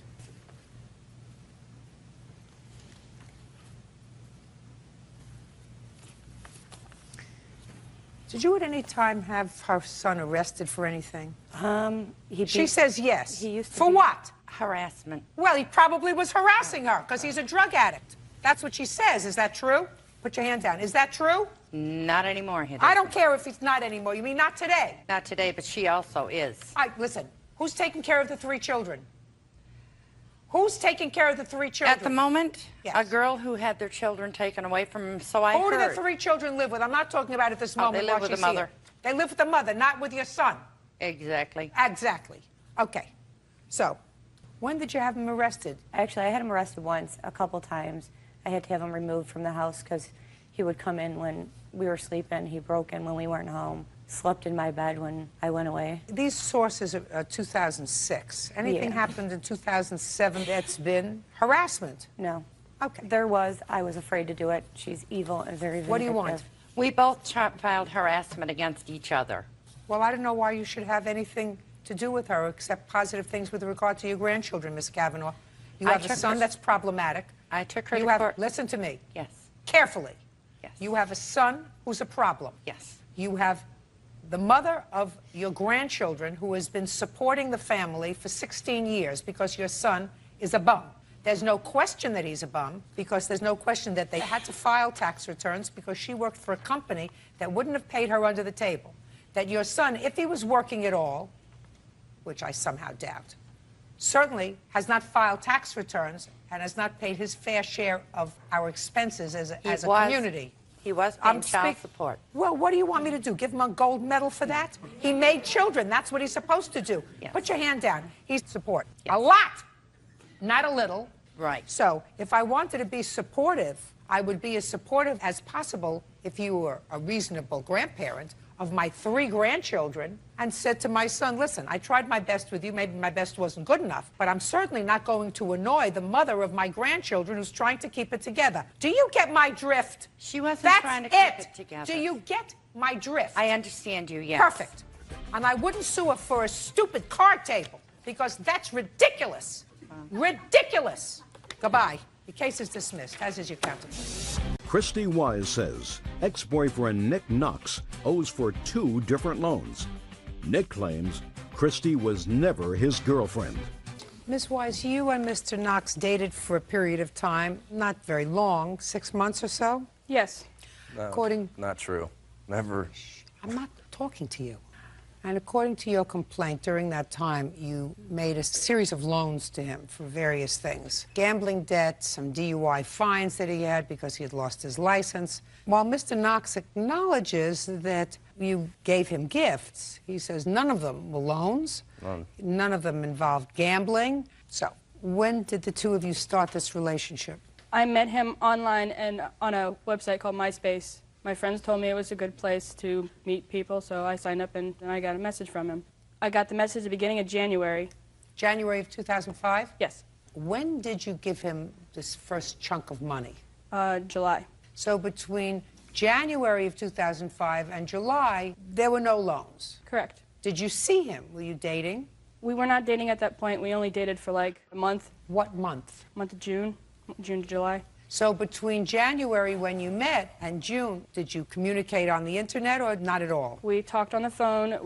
I went up and visited him, and we talked online too. But in June you started dating? Yes. And the first money that you gave him was in July? Correct. That should have been a clue. What was the money for? It was for, he went out and gambled when he was out drinking, and he gambled $1,000 and only had $500. All right. He called me and he told me about it. I want you to tell me exactly what he said to you when he called you. He told me that he had went gambling and he bet $1,000 On what? on a card game, and he only had $500, and the guy was going to come over the next day and physically harm him if he didn't have the money, and he didn't have the money the next day. He called me and told him that the guy had came over and physically harmed him, and then I went up the day after and gave him the $400. That's a little stilted, what you just said to me. First, he called and told you that if you didn't give him the money, he was going to get hurt. Yes. You didn't give him the money. Then he called you back and told you that the man came and actually hurt him? Yes. How did he hurt him? He brought a couple of his buddies over, and they got in a fight outside his house, I guess. That's what I was informed of. When you went up there, were there any physical signs of his being assaulted? Yes, his jaw was bruised. Was? Yes. Black and blue? Yeah. And you gave him the $400? Yes. What did he say to you? He said, thank you, I will repay you as soon as I can. When was the next sum of money that you gave him? August 15th. It was for his DUI for $250. Tell me how that came about. He called me and he informed me that he did not have enough to make his monthly payment for his DUI, and he asked if he could borrow some money. And I said, how much do you need? He said, $250. So I said, okay. Well, did you know he had had a DUI? Yes, he informed me. When? Back in January. How did he tell you he had a DUI? We just were talking, and he just told me the one. We got on the subject of driving, and he's like, well, I got a DUI. Did he drive? No. So you did the driving? Correct. When did you lose your license? November of last year. How many DUIs have you had? Just that one. Must have been a bad one. Were you in an accident? No. I was swerved over. I went left to center, and the police officer drove by me and gave me a DUI. I did the sobriety test and stuff, and then went to court. Well, I tried fighting it, but then we just really gave up on it because I admitted to it, so. Well, what do you mean you tried fighting it? Well, take your hands out of your pocket. Because they wrongfully arrested me, too. They were giving me, I passed all my field sobriety tests, and I blew the legal limit, and then they were shoving me around, pushing me around, slamming me into my car, just saying a bunch of obnoxious things to me, making fun of my name. Just a bunch of stupid stuff. We tried fighting it, and then, because I had another charge. You tried fighting it because? I had more than one charge with it. I had the DUI, and I had a concealed weapon, too. It was just a pellet gun under my seat, so they're going to try and charge me with that, so they just dropped that down to nothing, and I just took the DUI. Is this your first arrest? Yeah. Jacked out with the police? Not really, no. I just... Where had you been drinking? I was with my girlfriend at the time, then, Yeah. and we were at our friend's house, having a couple drinks, and then I left and took her home. And then on my way home, I got in trouble. And what kind of fine did you have to pay? $1,500. And how much time did you have to pay it? 2 months. I got sentenced in May of '05. I had 2 months to pay it. Did you call her and ask her for $250? No, she gave it to me. So she gave you the $250? I told her all about, we were talking on the phone. We never dated, first of all. Second of all, we were talking on the phone. I told her about my situation. Tell me what you told her about your situation. I just told her I got a DUI, and she's like, well... Just a sec, she already knew that. She knew that from January. I'm asking you about the money that you were short. Oh, I told her because she's like, well, you want to go out? I'm like, well, I have no money. I might have to save up for my fines. I'd save up for my fines and stuff. And then she's like, well, I can help you out. I want to get you back on your feet, you know. So instead of her driving all the time, I'd be able to get my license back and pay my reinstatement fee. So she told me she would help me out. She never told me I had to pay her back. She never said anything about that. Let's say, Mr. Knox, that she didn't say you had to pay her back. Don't you think you had to pay her back? I was going to. Don't you think yes. That's the right thing to do? I was going to do that. Yes, I was. Right. That's Good. what I was going to do. That's what I like to hear. I don't like to hear bums standing in front of me. I like to hear people who act responsible. Because, quite frankly, Mr. Knox, I could understand it if you said to me, you know, I met Miss Wise and I was involved with her and I cared deeply about her and we were involved in a relationship and I was short a little bit of money and she said, you know, honey, don't stress. I can advance it to you. I don't want you to worry about it. But according to you, you weren't involved with her. You never even dated. Yes, we were. You never even... We did not date. You never even dated. You never went out with her. So taking $250 from her, that would make you a bum. Go stand on a corner with a cup. Now I want you to tell me about the $400 for the gambling. There was no gambling thingy. That is not true. That is just the most untrue thing I've ever heard in my entire life, actually. There was no, I got a gambling debt. I mean, I'm not a small guy. I'm not just going to have some guy come to my own house and beat me up in my own house. That's not true at all. I had no bruises on my face, nothing. I owe nobody money. The money she did give me, that was towards my DUI. And how much was that? That was $200. Pretty sure it was $200. No. We're talking about two different amounts of money. Oh. Mr. Knox, we're talking about two different amounts of money. One was $250 for your fines, but you had additional amounts of money that you owed. Mm-hmm. How much was the second amount of money that you owed? About $400. All right. And what did you owe the $400 for? My reinstatement fee on my license. My fines were already paid off by then. Just a second. We're going to get there. On your best day, you are not as smart as I am on my worst day. Do you understand that? That's true. So while it's very possible that you took the $400 and paid your fines with it that you got from her, right? Maybe the story was, if you don't help me out, I'm going to get hurt. Now, since, Mr. Knox, you say that you were not involved in a relationship with her, and since you chose to take money from her rather than standing on the street corner with a cup, or in the alternative, getting a second job if you needed money. I didn't... Now listen to me. If you need extra money, what you do is you work for it. You don't ask other people who may be more smitten with you than you are with them to when you know you have no feeling for them just because you're a bum. Now, the only thing I'm doing to him now, it's hurting him a little bit, right? Right. Which hopefully will make you feel a little bit better. It certainly makes me feel better. Because I don't like people who take advantage of other people. It's not nice. I know it. Well, then if you know it, why don't you pay her back? I planned on doing that until other things started happening. That's Like when what? I had to get my cell phone number changed, my instant message name changed because I work 12-hour shifts at nights. So she would call me every single night, at least a dozen times a night. I have phone bill records to prove it, that she would call me at least a dozen times a night. What would she say when she called you? She'd call, I wouldn't answer because I'm at work, so I can't answer my phone. So she'd just keep calling and Did calling. you ever call her back? No, because she'd call private numbers. Well, then let me ask you this question, Mr. I couldn't Knox. call her back, Mr. Knox, let me ask you this question, sir.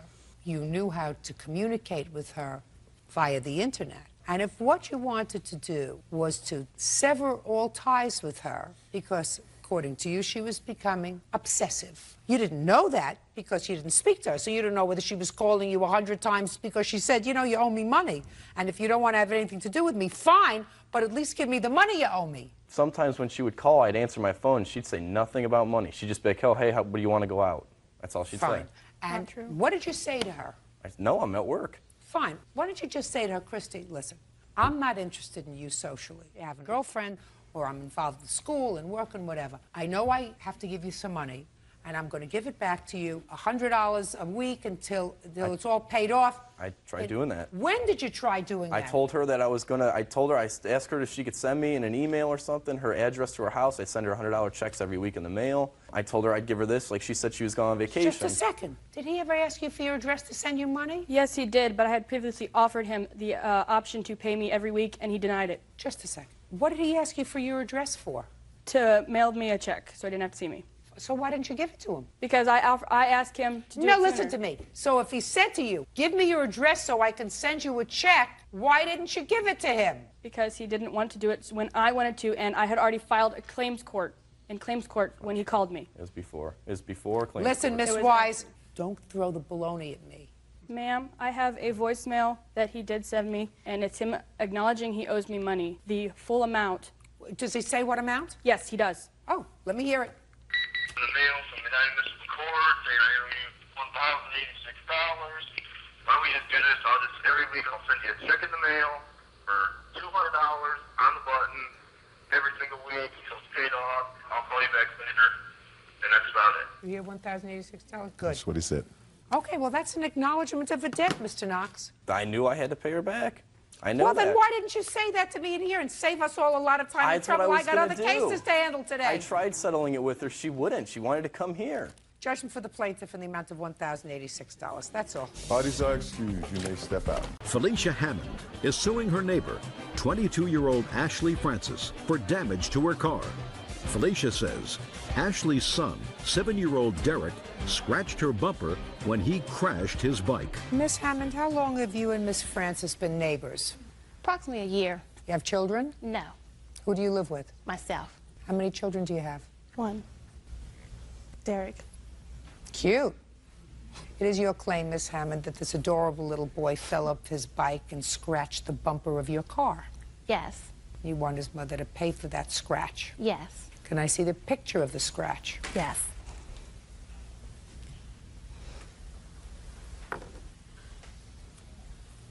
You're talking about this little scratch right here. Yes. Does it have any other scratches on it? No, ma'am. So, tell me what happened. On January 1st, 2005, I was looking out of my bedroom window. Derek was riding his bicycle in the middle of the street. He ran into my car. His front wheel of his bicycle hit my passenger back wheel. And the way the bike fell, I guess the pedal of his bike must have scratched my bumper. I immediately went outside to check the damages, and that's when I noticed the scratch on my bumper. I went back in the house, contacted the police. That's one of the things in your complaint that I didn't understand. Why did you call the police? For a police report. Why? Just in case she didn't want to pay, just for my evidence. Well, instead of going over to Miss Francis first, before you call the police, I mean, that wouldn't have been my first reaction. I mean, it might have been my first reaction if a big boy came up to your car and took a rock and scratched it. I mean, that's vandalism. This wasn't vandalism, this was an accident. It was an accident, yes. So I don't understand your overreaction in calling the police. Well, I wouldn't consider it an overreaction, but that was just... Well, you may not consider it an overreaction. But I'm telling you it was an overreaction. Okay, well, that's what I did, and then after that, I went over and talked to his mother. What did you say to her when you went over I there? told her that her son was riding his bicycle. He fell off the bicycle, and his bicycle damaged my bumper. Did you tell her you would call the police? I told her I called the police. What was her reaction when you told her you called the police? She just said, okay, we'll wait till they get here, and we'll take it from there. And she told me that she would pay me for the damages. Is that the conversation you had? Well, first of all, he fell off his bike. He came home to me, and his leg was all scraped up, and he was crying. 2 minutes later, I got a knock on the door, and she was telling me, your son hit my car with his bike. I saw him hit my car with his bike. You will pay for it. I told her right now I'm not in a position to pay for anything. Me and my mother had talked, and she asked, did I see it happen? Did Derek remember if it happened? Derek just remembered he fell off the bike. Derek remembered he fell off the bike and hurt himself. Right. Let us say, Miss Francis, that Derek fell off of his bike and scratched the bumper of her car. Right. That's what happened. That's what she's saying. I'm telling you that's what happened. Okay. Well, there was also several kids that always play in that neighborhood. Don't make excuses. Derek fell off of his bike. She saw him fall off the bike at the exact same moment. He came home crying that he had fallen off his bike. He scraped his leg. It all fits. I don't care how many other people were around the car or around the neighborhood or around the planet. Okay. He didn't mean it. It was an accident. Unfortunately, Miss Hammond was not a good neighbor. And the way that she... I'm telling you, Miss Hammond, you were not a good neighbor. And if you had had little children, the first call wouldn't have been to the police to file a police report. Okay, The well, first call would have been to Miss Francis to say, your little boy just fell, is he okay? That would have been the first call. He fell and he scratched my car. Do you get it? I get it, but I didn't know that he had damaged his leg. Yes. Just a second, of course. Well, that's the question you ask. Well, he got back... I want quiet. The question that you ask is, I saw Derek fall off his bike. Is he okay? Well, when he fell, he got back on the bike and he rode off. So he wasn't an extremist, which means he's okay. He was, yeah. As it happened, he hurt himself. Scratched leg, scratched bumper. How old are you? 7. He just turned 7 September 16th. So he's thinking 7, okay? Your car is 10. He's 7. Yes. Scratched leg, scratched bumper. You got it? Yes. All right. You have an estimate for Yes, the damage? ma'am. I'd like to take a look at it.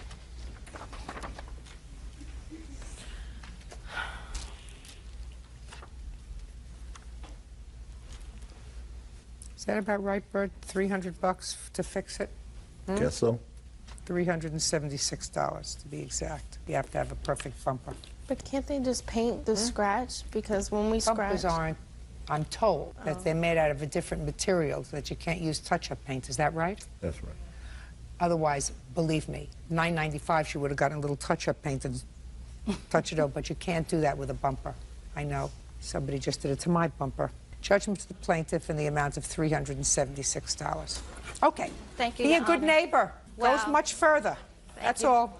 Terry Mellinger is suing her son's former friend, 20-year-old Kenny Scott, for a loan for a motel room. Is this your son? Yes, ma'am. How many children do you have? Just the one, sir, ma'am. Doesn't he have long pants? He does, Your Honor, but he just flew in from Tucson where he's working out in the field and he's staying in a motel, so he has limited access to clothes other than his work clothes. Could you bring him a pair of long pants? But I just... I mean, he's not going to the beach. I know, and I apologize. Okay. I just wasn't thinking. Ms. Mellinger, this is your complaint. Mr. Scott is a friend of your son's. Are you wearing long pants? Yes, I am, Your Honor. According to your complaint, the two of them went off oil drilling something, got a job someplace, and they were rooming together. And according to you, you made a loan to Mr. Scott in the amount of $500 because he was short on cash. Stand up on your own 2 feet with your long pants, Mr. Scott. Mr. Scott says that you sent money, but you sent money at your son's request to your son. There was never an agreement by him to pay you back. That's your defense. Yes, Your Honor. This is your mother? Yes, this is my mom, Charlotte. Okay. Where did you go to work, Mr. Scott?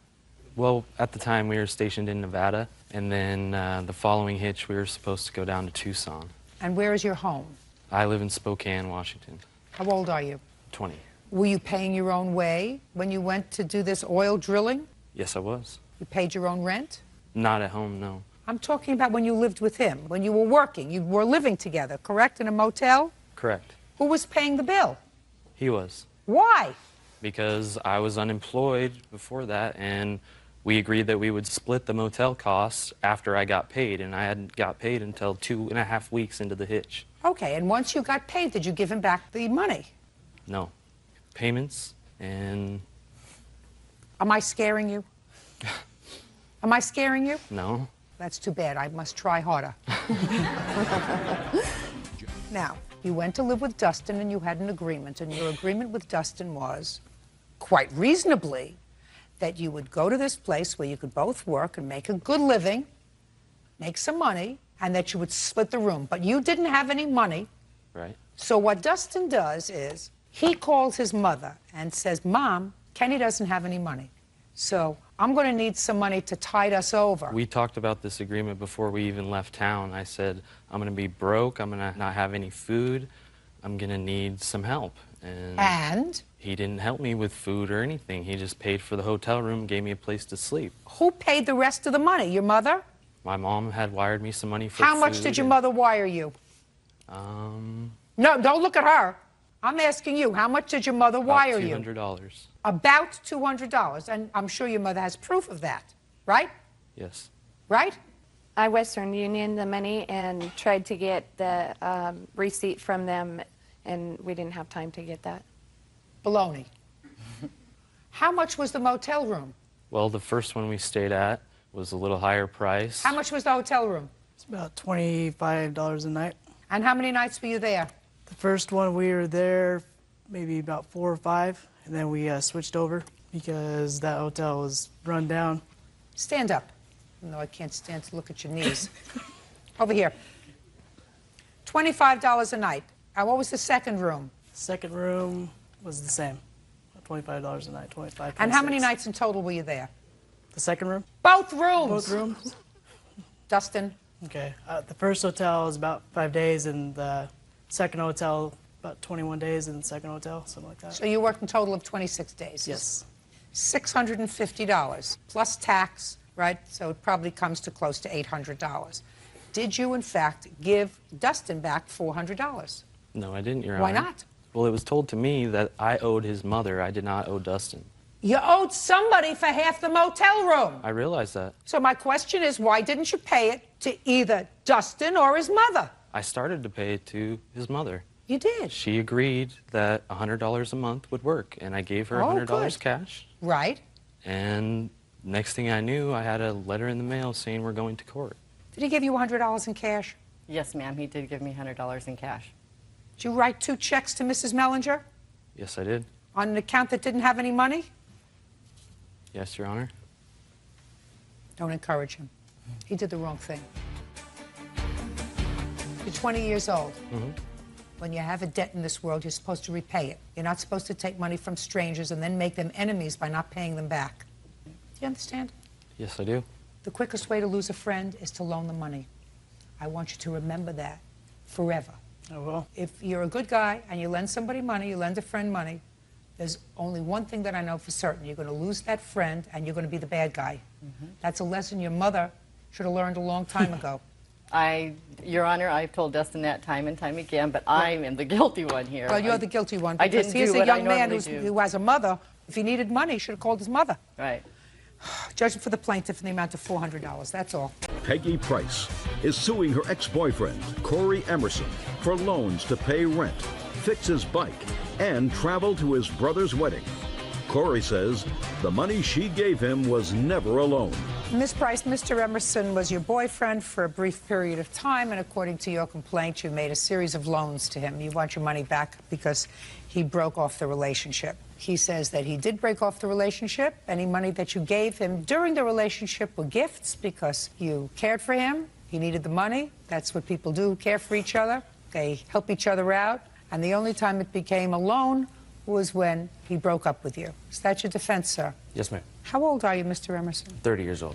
Ever been married? Yes, ma'am. How many times? Just once. When and for how long? I was married when I was 20 for 9 years. You have children? 2. How old are your children? 9 and 10. Do you see them? Almost every day. So you're a good father. I try to be, ma'am. What kind of work do you do, Mr. Emerson? I work for the railroad. And how long have you worked for the railroad? 6.5 years. Pay child support? Yes, ma'am. What about you, Miss Price? How old are you? 32. Ever been married? Yes. When and for how long? 2000 until 2005. Have any children? 2. How old are they? 5 and 13. Do you work? I do. What kind of work do you do? I'm self-employed hairstylist. Children see their father? Yes. You pay child support? He's disabled, so they get Social Security. And your former wife, sir, what does she do? She has an in-home daycare. So it would be a fair statement, Mr. Emerson, to say that both of these families are sort of struggling to make ends meet financially. That be a fair statement? I wouldn't say that I'm struggling, nor would I say she's struggling at all. Really? That's correct. You think there's plenty of money to go around? I do. Then why would you take money from her, Mr. Emerson? I didn't take any money. No, listen to me, sir. Oh. You did take money from her. Whether it's a gift or a loan, you did take money from her, right? Yes, ma'am. So, if these two families are in pretty much similar circumstance, why would you take money from her? Things come up, you know, things need to be paid. She offers to pay for those things. I wasn't going to say no. Why not? Is my question. Why not? Would not a person with a certain moral compass say, listen, you're a working gal, you got 2 little children. I'm a working guy, I got 2 little children. Somebody offers me money, who am I to say no? A creep. That's who you are. Because whether I determine this was a gift or a loan, you're a creep. You're not talking about somebody who's got plenty of extra cash and says to somebody that she cares about, listen, I got a lot of extra cash. You need something, I'll help you with it. You were pretty well aware of the fact, if you were dating for a while, that she's a hard-working gal who comes home from work, takes care of her kids, does the cooking, whatever, does everything that has to be done. And you, on the other hand, who see your children every day, which is really very nice, probably have much less responsibility with regard to doing their laundry, with their appointments, with regard to doing the general stuff, what I call the grunt work, because your children do live with their mother, don't they? Yes, ma'am. So now we're going to decide whether you are a creep that took the money because it was a loan or a creep that took the money because it was a gift. Either way, I don't approve of your behavior. When did you start dating Mr. Emerson? The second week of May, 2006. Tell me when and under what circumstances he asked you for the first amount of money. He wrecked his bike, the fork broke. He said that he didn't have the money to pay for it. Sent me a text message, can you do me a huge favor? That's how all of them start. Could you do me a huge favor? Yeah. Go ahead. What did it say? I need money to pay for the fork for my bike. Okay. So I said under the condition that he make payments, whatever, eventually it's got to be paid back. When did you tell him eventually he has to be paid back? I didn't set a date. I just said, you know, whenever you can pay me back. Okay, so and how much was that for? This check was for $409.81. Okay, next. Then he was having problems. He didn't have enough money to pay his rent. So how did you find out about that? He sent me a text message again asking him to help him pay his rent. And I said, how much is it? And he said it was $640 with late fees. I said, how much do you have? He said he had like $400 in the bank. And I said, I can help you out, but once again, it's, you know, we're adding this on. So I wrote a check for $640, but he gave me $403 of it. Go ahead. Then he had to get home. His brother's wedding was like a month before. He had to go to a wedding? To Montana. And, you know, we talked about it, and I'm like, I can help you out. If you want me to, whatever, I can help you out. I don't want whatever. You're in court now, Miss Price. You have to be specific about what you said to him and what he said to you, and I want you to trust me on this. I know what you're making up, and I know what you're not making up. Right. Do you understand? Right. So a month later, he had a wedding? Yes. Where were you when he asked you for the money for the trip? We were at a bar. And what did he say to you? He just said that he didn't have the money to get there. Could I help him out? And what did you say? I said, I can do what I can, you know, but... And how much was that? The plane ticket was $346.60, and the Greyhound bus that I put him on, because I waited till the last minute to get the plane ticket, and it was going to be $900. So I wasn't going to do that. I didn't have the money to do that, and he knew that. So I sent him on a Greyhound, and that was $159. Okay, and that's it? Yes. And what date was that? He left on the 1st of August and returned on the 8th. And when did you and Mr. Emerson stop seeing each other? He came in on the 11th, which was a Friday, at about noon. To your salon? My work, yes. I proceeded to give him and his son a haircut at no charge, thinking everything was okay, because we'd had no problems up till then. And I got a text message 6 hours later from him saying that we needed a break, and, you know, this wasn't working, it was moving too fast. And so we went back and forth through text messages, and I said, you know, I have the right to know why you're feeling this way. I've done everything in the relationship I've given. And he said? He said, since you're giving me an ultimatum, it's over. Okay, now, Mr. Emerson, it's your turn. June. June! June, the mountain bike. I wrecked my mountain bike. It was going to cost about $400 to fix it. I had talked with Peggy about the price, and she offered to pay for it. What would you talk to her about the price for? Well, we're in a relationship. We talked about, you know, I talked about wrecking my mountain bike and, you know, what it was going to be to fix it. And why would you tell her that? Why don't you tell your ex-wife that? Actually, I did tell my ex-wife that. Did she give you any money? No. You have living parents? Yes. Yeah, well, your mother loves you for a longer time than the plaintiff did. Why don't you call your mother and say, I broke my spoke? I didn't need to. The plaintiff had already offered to pay for it. She wouldn't need to have offered to have paid for it, Mr. Emerson, if you didn't have a problem. And you wouldn't have had a problem if you called your mother or your father or your brother or your sister and said, could you loan me some money? Then you wouldn't have even had to mention it to her. It was offered to pay for it, ma'am. Well, what about Mr. Emerson? You need not do that. I only know you 8 weeks. And I wouldn't think of taking any money from you because I have a mother who gave birth to me. I have an ex-wife who I support along with my 2 children. I have a brother, sister, father, you know, who I've known a long time. I wouldn't think of taking money from you. How about that? Didn't even cross my mind. No, that's because you're a creep. Now, Mr. Emerson, you want to tell me what cathartic event happened between the 1st of August when you went home to your brother's wedding and the 11th of August when you had your hair cut and your son's hair cut for free at Miss Price's salon that caused you to send her a text message that said, we need a break? It had been leading up to that. I want you to tell me the cathartic event between August 1st, when you left on a plane ticket that she purchased for you, and when you came back on a Greyhound bus ticket that she had purchased for you that caused you to say, we need a break. Okay, it was... Follow my train of thought, sir. It was big deal was the plane ticket. She tells you she's going to do something, and she'll play along with the story. I'm going to do this. I've got it taken care of. Don't worry. I'll do it. Just a second. Just a second. Let's get rid of the gobbledygook, sir. What you're complaining about is the fact that she does not follow through. Listen. What you're saying is she sent you home by bus instead of plane. Is that what you're telling me? That was one of the problems, yes. Oh, very good. Major creep. Major creep. Judgment for the plaintiff in the amount of $1,154. That's all. Jennifer Spurgeon is suing her son, 25-year-old Ozzie, when he was arrested for writing fraudulent checks. Miss Spurgeon, you are willing to acknowledge here in court that this is your child? Yes, my son. According to your complaint, he owes you for bailing him out of jail. Yes, he does. He says he never asked you. You bailed him out on your own. What were you in jail for, sir? I forged some checks in 2002. For forgery? Yes, ma'am. And the forgery was in 2002? Yes, ma'am. When were you incarcerated? New Year's Eve, 05. Is that because that's when you were arrested or because you violated your parole or probation? That's when I got arrested. For the forgery in 2002? Yes, ma'am. It took him 3 years to figure it out? It took him 3 years to catch me, ma'am. Because I didn't do anything else wrong. Is that the only time you've been arrested? No, ma'am. Between 2002 and 2005, how many times were you arrested? 0. Before 2002? Couple, 2 or 3. For what? Me and a couple of my friends stole a racing four-wheeler. Stole a what? A four-wheeler, a racing four-wheeler when I was 17. How old are you now? 25. Oh, that's a long time ago. What else? Possession of marijuana. When was that? I was 19. Anything else? Possession again. Don't learn your lesson. No, ma'am. Now, is that forgery case resolved at this point? Yes, ma'am. Was it resolved after a trial or a plea? After a plea. What did you plead guilty to and when? I pled guilty to forgery. I'm not sure. It was the last case was just resolved 2 months ago. Which last case? Well, there was 3 counties the checks were in. It was 3 different counties. Where'd you get the checks from? A friend of mine. Whose checks were they? His checks. You stole the checks from him or he gave them to you? He gave them to me. To do what with? To get money.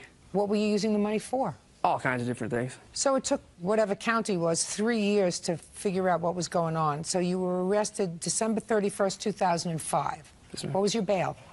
In the beginning, it was $89,000. Was your friend arrested too? I don't have any idea. Why was your bail so high? Because of the amount of checks that there was. How much? I don't remember. Give me a ballpark figure. $1,500. How long did you spend in jail? 46 days. Was that the first time you had been incarcerated? For 46 days, yes, ma'am. More than a day or two? No. It was the second time. How long was the previous time you were incarcerated for a substantial period? A couple days, no. A couple of days? Yes, ma'am. So this was 46 days? Yes, ma'am. Did you like it? No, wasn't fun at all. How many times did you speak to your mother? Did you call her? Oh, yeah. You call her every week? Every couple days. What'd you talk about? Everything. How I was doing, how I was feeling. Was I learning anything? Was I going to do it again? My daughter. You have a child? Yes, ma'am. What do you do for a living now, Mr. Stephan? I run a concrete business. A what? Custom concrete business. Custom concrete? Yeah. You work all the time? Most of the time. You make a living? Yes, ma'am. You filed tax returns last year? Yes, ma'am. Good. How much did you earn? I don't remember. Ballpark. $35,000. Nice. And you only have one child? Yes, ma'am. Who do you live with? I live with my father. Still working the same business that you did last year when you were... No, ma'am. Making $35,000? No, ma'am. So you left a good business and you went into the custom concrete business? Yes, ma'am. So you must make more money? Yes, ma'am. Great. Love it. Now, it's one of the things you spoke to about your mother, how unhappy you were in prison? In jail? Yeah, of course. Did you discuss with her bailing you out? It came up time to time. How did it come up? I would ask her if she would bail me out, and she would tell me no. And? And? But look where you are. You're here. 46 days later, you're here. So how did it come about, sir, that you got bailed out? I finally made it to the last county that I was going to, and I made a phone call to my mom, and she had said... You made a phone call to your mom at the last county. Shh. We do everything my way here, because it's my playpen. So you finally got to the last county where you had a shipment, right? Yes, ma'am. And the bail in the other counties had been sort of resolved, so you were waiting to get to the last place because they weren't letting go of you until you got to the last place, right? Yes, ma'am. So now you got to the last place and you called your mom and you said... Hi, Mom, what's up? And she said... I mean, basically, that's what I called her and said, hey, how you doing? And she told me to call her back in an hour. She was working on something. And that's all you said to her. Hi, Mom, what's doing? How's it going? Yeah. How's it going? And she... All right, good. Now he's at the last county. What day is it, Mrs. Spurgeon? Around the 7th or 8th of February, 06. And he calls you from the last county that wants him, Yes. right? And what does he say to you, and what do you say to him? He was pretty upset. What did he say? Mom, I can't take it anymore. You've got to get me out of here. I've called Grandma. Grandma can't help. She has no money. She's on disability, my father's pension. And is this your mother? This is my mom. Mm-hmm. I told him that I couldn't get him out. I didn't have any kind of money. All I had was my credit cards. And he said? I got a friend that's a bondsman. If you'll call him, he'll cut us a deal. He said? Ozzy gave me the name of the bondsman to call. And did you call? I did call him, yes. And did you get a deal? $1,500 is not a deal when, you know, I didn't get to spend any of it. I had to give it away. Is that what it cost you to get him out? Yes, all totally. What's your mother's last name? McMullen. Would you step up, Miss McMullen?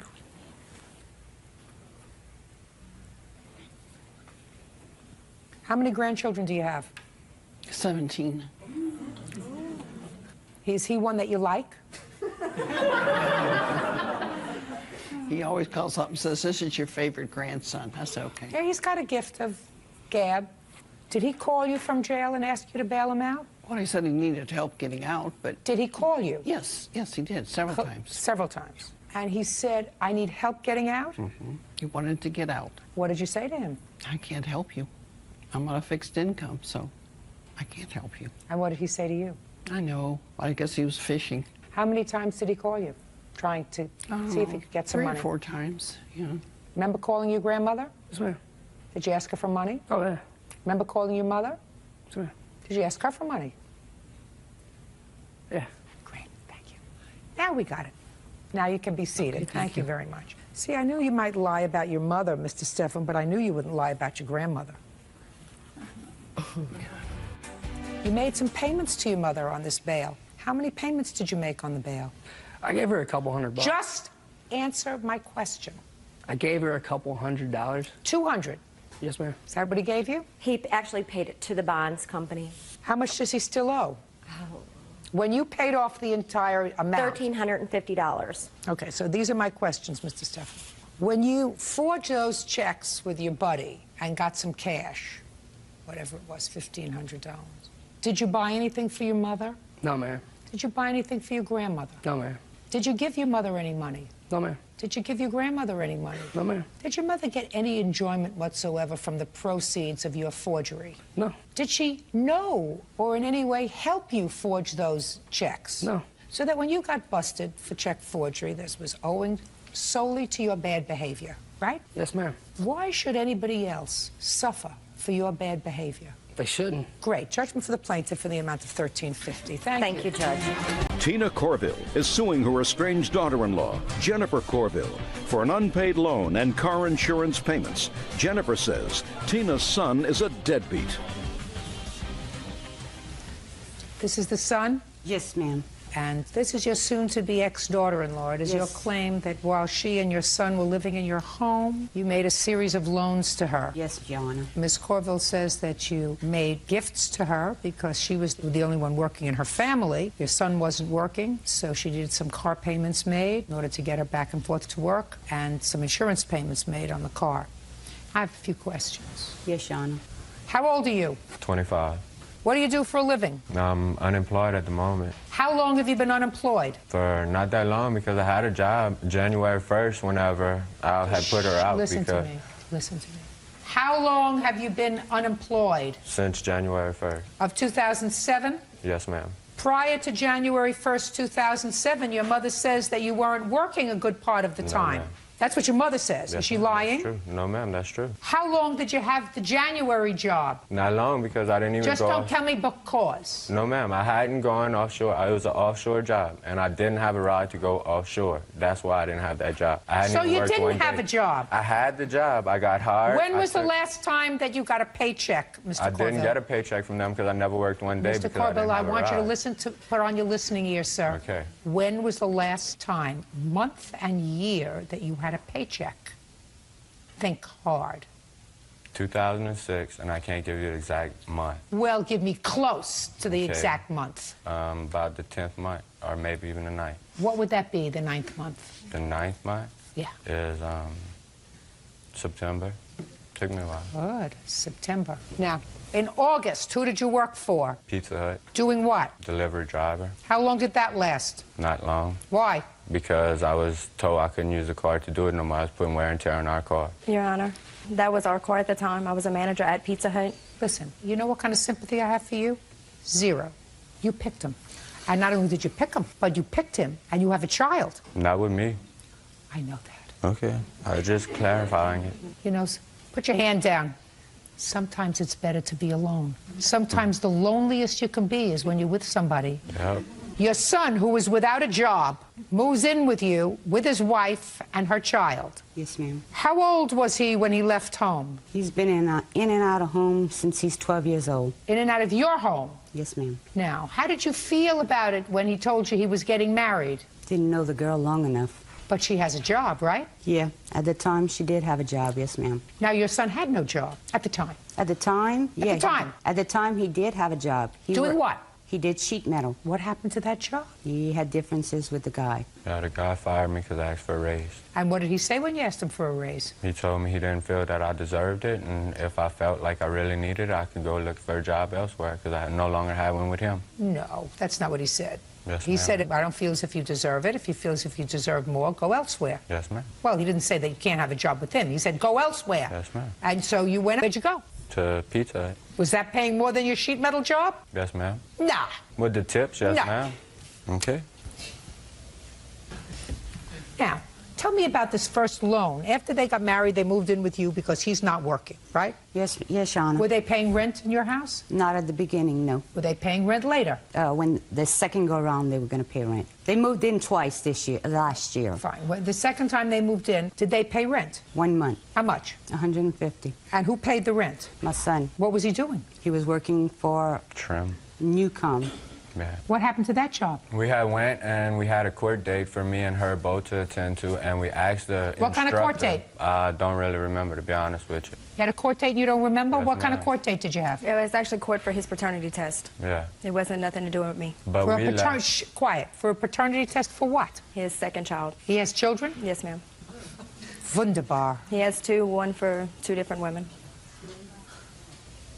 Now, how much money in total did you give Miss Corville? $958. Tell me what it was for. In January. January of what? Of 2006. She bought a car with her income tax. Didn't have money for the insurance, so I loaned her $200. Just a second. Tell me about what she didn't have money for the insurance, and she said to you she would pay me back. Did you have that discussion with her or with your son? With her. Tell me about the discussion. She said that she would help us, give us the money because of the fact he was out of work, and she didn't want to see us without a car because if we didn't have a car, we were unable to work. Was he working? Was he working at the time? No, ma'am. Did you subsequently get a job, sir? Yes, ma'am. Oh, you did. Good. Where did you get a job? That's whenever I went to the electrical company. And how did you get to the electrical company? She had brought me a few occasions. Who did? Miss Jennifer. Your wife? My wife, yes, ma'am.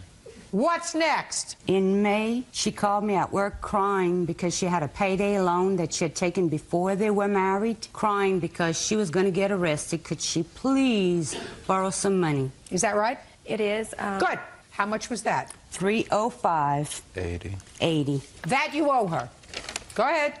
Then in September the 19th, their ABC insurance canceled. So they had to find new insurance. They had to find new insurance? She had to find new insurance. Where were you working? You told me you were working in September, sir. Yes, ma'am. That's whenever we were both working at Newcom. Oh, okay, so you were both working? Yes, ma'am. And you were using her car to get there? Yes, ma'am. Ah, good.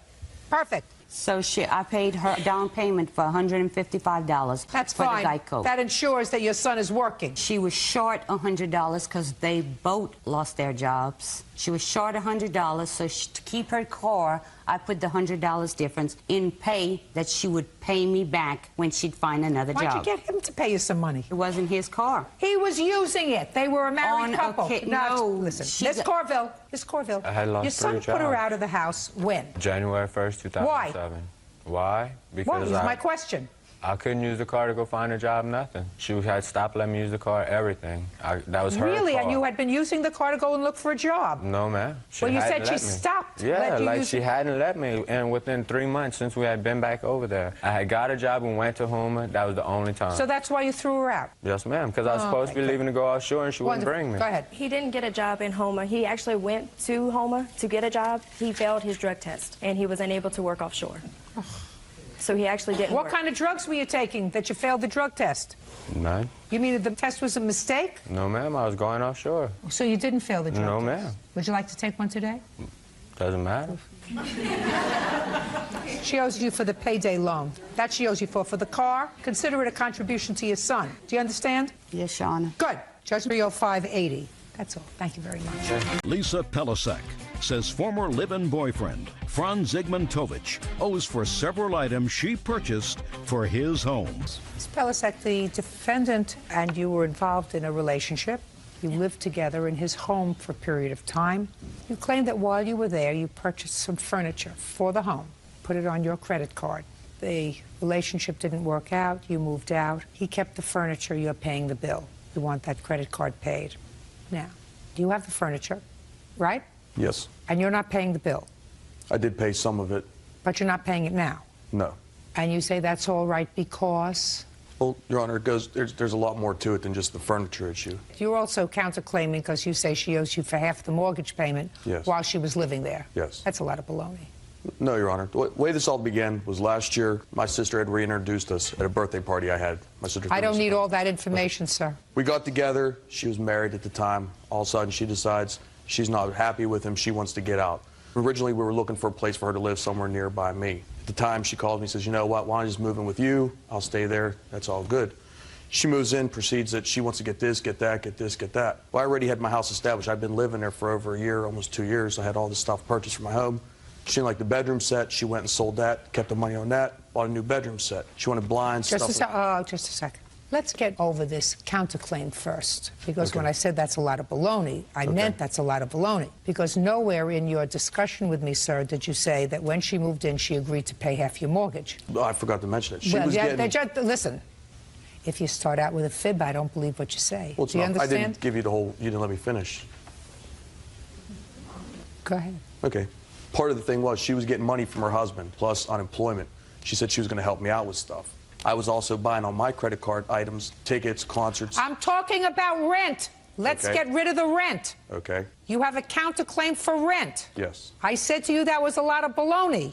You want to address the rent, sir. Okay. So far, I've heard she was getting Well, she lived here alimony for- from her husband. She was getting unemployment. She said she would help you out. Well, part of the deal was she... No, was look at me. Okay. Part of the deal was she was getting money. She said she was looking for a job and was going to help me out. If she's suing me for everything, then she never helped me out with anything. That's not a contract to pay half your mortgage. I never made a contract to pay her credit card Just either. a second. I'm talking about your counterclaim, sir. Okay. In order to have a landlord-tenant relationship, which is what you are suggesting to me, Okay. because that's what it was. You may have shared it. Don't look so unhappy, please. Don't give me the sad-looking face. It doesn't impress me at all. Okay, so, you know, put the smile on the face, or just, but this sad face doesn't go far. I have no heart. Do you understand? Perfect. When you form a landlord and tenant relationship, even with somebody with whom you are sharing a bed, there has to be an agreement to pay a finite amount, so much per month, first of each month. Okay. There was never any agreement for that. Yes. Now, I knew that when I read your papers. Okay. You were trying to convince me there was. All I'm saying to you is, I don't believe that there was ever any agreement to have a landlord and tenant relationship with the plaintiff. No. It's So just, your counterclaim's dismissed. okay. If, however, what you're telling... Get the sad face off, please. If what you're telling me is that when she moved in with you and you were sharing a home, your bedroom, sharing your bed, she said, I don't like this bedroom set. I want to get a different one. So she got rid of the old one Yes. and she purchased a new one. Yes. And she kept the money from the one that she sold. Yes. Wouldn't you have been smarter to say to me at the beginning, no, we didn't have an agreement as far as rent is concerned? Because now I tend to doubt that, that she sold the bedroom set and kept the money. Is she going to tell me she kept the money? If she's not lying. Let's see. Did you keep the money when you sold I the bedroom applied it set? to the Discover credit card. It was $450, and I made the payment on my credit card. Now, why did you get a new bedroom set? No, look at me. Okay. Why did I you just get did a new not like bedroom? the looks of the old one. You and didn't. We were planning on going to get married, and I was going to live there the rest of my life. He told me that I You can... bought him a present, a new bedroom set. He told me Forget I it. can decorate his house any way I want, and it's not a problem, and he would pay any charges that I put on my credit card that went toward the house. Really? And what were you paying? Don't look confused. It's a very easy question. You weren't paying any rent. Right, nothing. He was providing you with a roof over your head, telephone, gas, electric, water, all that other stuff. My question to you, madam, is your husband was supporting you, which must have irritated the hell out of him, because here he's supporting you and you're living with somebody else, and you were getting unemployment. What were you doing with your money? I was just paying off my bills that I currently had. I had some credit cards and just miscellaneous bills, and whenever I took the children out to do activities. Whose children? I have a son, Zachary, and he has a daughter, Savannah, and we would just go out and do things with that money. Okay, so you bought a bedroom set on your credit card.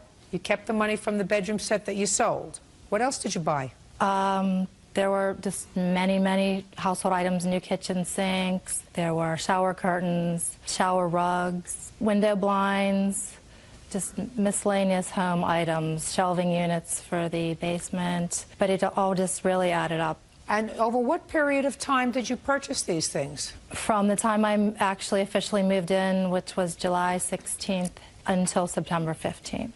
Exclusive of the bedroom set, how much did you spend? Exclusive of that, around $3,000. And how much did you pay towards the expenses of the house? Nothing. Consider it rent. You live there with a child? Yes. You think you can get a place to live with your child for $1,000 a month? No. Including gas, electric, telephone, whatever other expenses there are? You can't. Just out of curiosity. Why did you leave? There were problems in the relationship that had developed. I ran out of money is what it was, Your Honor. Yeah. Once I said I had no more. Once I had no more money, she decided to go off on her own. When I wouldn't give her cash, and she said, "This isn't working out, I need to leave," and went back to her husband. Is that where you are now? Yes. Oh, you have to pay this credit card, madam. It's your responsibility. You went out, you decorated. I can view this as your capital contribution to your own living expenses, yours and your child's, while you were living together. It's not unreasonable for him to assume that if you went out and bought shower curtains and some rugs for the bathroom, that you intended to do that because you were living there with your child, and that's what you're supposed to do. You're supposed to contribute. You're a grown-up lady. He's not supposed to take care of you. You're supposed to take care of yourself. Case is dismissed, as is your counterclaim, sir. Thank you. Deborah Pittman Page is suing her nephew, 21-year-old Chad Pittman, for a loan to get his car insured and for the cost to get the vehicle out of impound. Miss Page, did you ever hear the saying, no good deed goes unpunished? Yes, ma'am, I have. This is your nephew. Yes, it is. According to your complaint, he fell on some hard times. Correct. And you offered to advance him the money to pay his car insurance. Correct. And he was supposed to pay you back. Yes, ma'am. When did you pay his insurance? April 11th of 2006. And how was he supposed to make the payments to you? He was just starting a new job, and so he thought he could go ahead and pay me then. So he was living at home with his father and his stepmom. Is that your brother? Yes. So they had said that he had to have a registered and insured vehicle in order to move back in home. And so that's why we did this. And I paid the insurance company. I wrote a check for $1,432, and then he gave me $432 that he had. That way he was able to get registered and insured, and he moved back in. And how many payments did he make? Well, he paid the $432 initially, and then he paid another $100, and then about 6 months later he paid me $60. Okay, young man, now tell me what happened. What happened was... Don't listen. Don't look down. What happened was on the 12th of April, she did write a check. I did give her the $480. We're past that. She Okay. wrote the check. You gave her $432, leaving a $1,000 balance. You paid her another $160 over a period of time. No. You didn't pay her anything. I gave her more than $160. Okay, how much did you give her, sir? I brought the payment down to $840, which means I paid her... 160. 160, okay. So I was wrong. I got arrested. No. Look here. You got... I got arrested. When? I got arrested on November 7th. So between April 12th and November 7th, you gave her a total of $160. Correct. Why But is in between times, I didn't have a job. I told her that I'll give you the money, but I also have to support myself at the same time. So I wasn't always able to give her as much as she had expected. Well, how about anything? Oh, I would give her something. No, you didn't. You gave her $160. April, May, June, July, August, September, October, in 7 months. In 7 months. 7 months, if you gave her, let's say, $5 a week. Which, look at me, mister, look at me. It means going one less time to McDonald's, sir. It means getting one less Frosty Freeze. Mr. Pittman, on the 7th of November, you got arrested for what and where? I got arrested in Amesbury, Massachusetts for possession of a firearm, a Class D substance. What was the substance? Weed. Marijuana? Yes. With the FID numbers filed off, and... The FID numbers filed off the marijuana or the firearm? No, the firearm. And then I was brought into Middleton. You were stopped in your car? Yeah. The car that your aunt had insured? Yes. And then it was impounded. It was? Oh, yeah, it was. It got impounded. She went to the... How did she find out that your car was impounded? Because my dad had found out that I was arrested. She found out. She wanted the car to take out, get the license plates off, turn them in, collect the past due, not the past due, but the amount the for balance of the insurance. Exactly. So that she would at least have some money back. Right.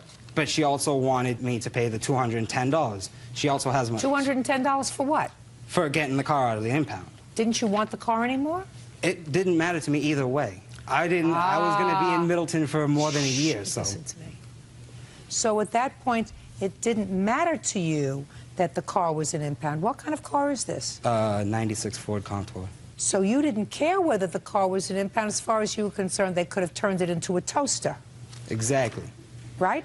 Exactly. But didn't you understand, sir, that by letting the car remain there, your aunt was stuck with this $840 payment that you owed her? I had full intention on paying her, but I couldn't justify why am I paying her. She has my car, she has my title, threatened to forge my signature on my title, said that she could get $1,300 at a junkyard for it, tried signing it. She didn't seem to want either, so I just was like, well, make up your mind.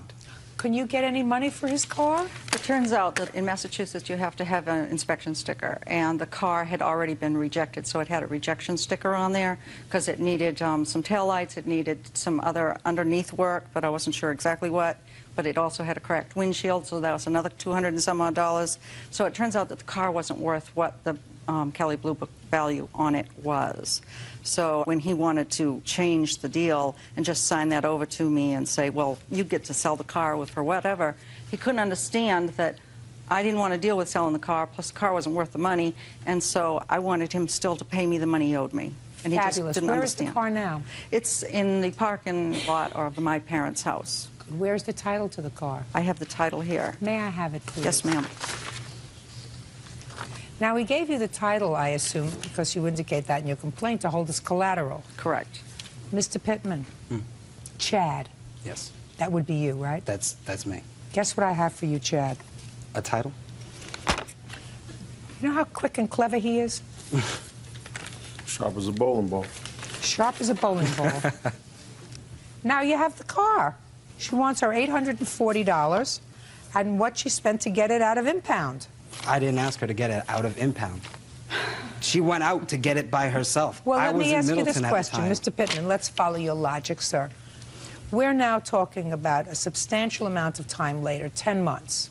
Ultimately, you were going to either get your car back or be stuck with paying her $840. What I'm giving you the opportunity to do is to take the car now that you have the title, and you can sell it. Maybe you can sell it for junk.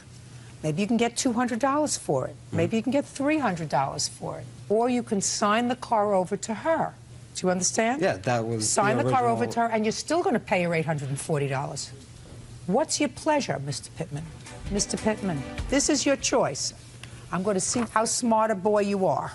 You can either sign the car over to her now and pay her $840, or you can keep the car and pay her $840. What would you like to do? Well, I'll keep the car. I'll give her the $840. Perfect. Love it. Thank you good. very much, in addition to the towing. You got it? Gotcha. Perfect. Judgment for the plaintiff in the amount of $1,050. Thank you, Your Honor. Vicky Madure claims former friend Becky Seifert ruined her credit by not paying on credit cards she helped her get. Ms. Madura, the defendant was a friend of yours. Yes. Who had terrible credit. And it is your claim that you were trying to be nice to her and she have a credit card. If you would take it out, make her co-holder of one of the cards. You did that for her. And the understanding was the bills would go to her and she would take care of the bills. And it is your claim that subsequent to that, she wanted to buy a motorcycle. And again, you agreed to be a friend and you co-signed the loan for the motorcycle with the understanding that she would make the payments promptly, which she failed to do. You subsequently found out that not only had she taken out the one credit card, but because she had all of your information, she took out a series of credit cards and built up a balance of thousands of dollars. She was also behind on the payments. She was behind on the payments on the bike as well. As a result of that, your credit, which had been pristine, took a dive. So you're suing for two things. You're suing for the return of the motorcycle to you or its value so that you can sell it and get out from under the payments. And second, you want damages for her ruining your credit. Ms. Seifert says that she kept her end of the bargain. She has paid on the motorcycle, although she acknowledges she doesn't pay in a prompt manner. She pays when they threaten her. That's not what she says,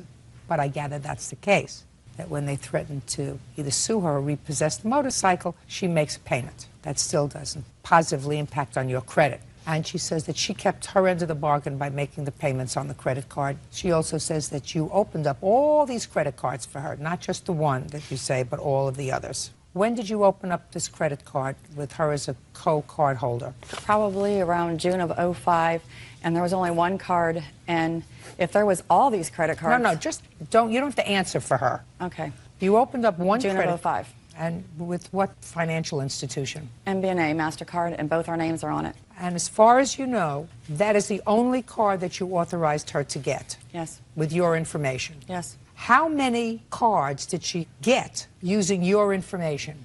4 or 5, counting the second MBNA she took out, that she succeeded. I have documentation. I'd like to see it, please. Your Honor, there was only one MBNA card. There wasn't two. I have how many? There was two Chase. There was one MBNA. No. Ms. Seifert, how many cards did the plaintiff agree to take out in your name? Ma'am, I went to creditcards.com with her information because... Listen.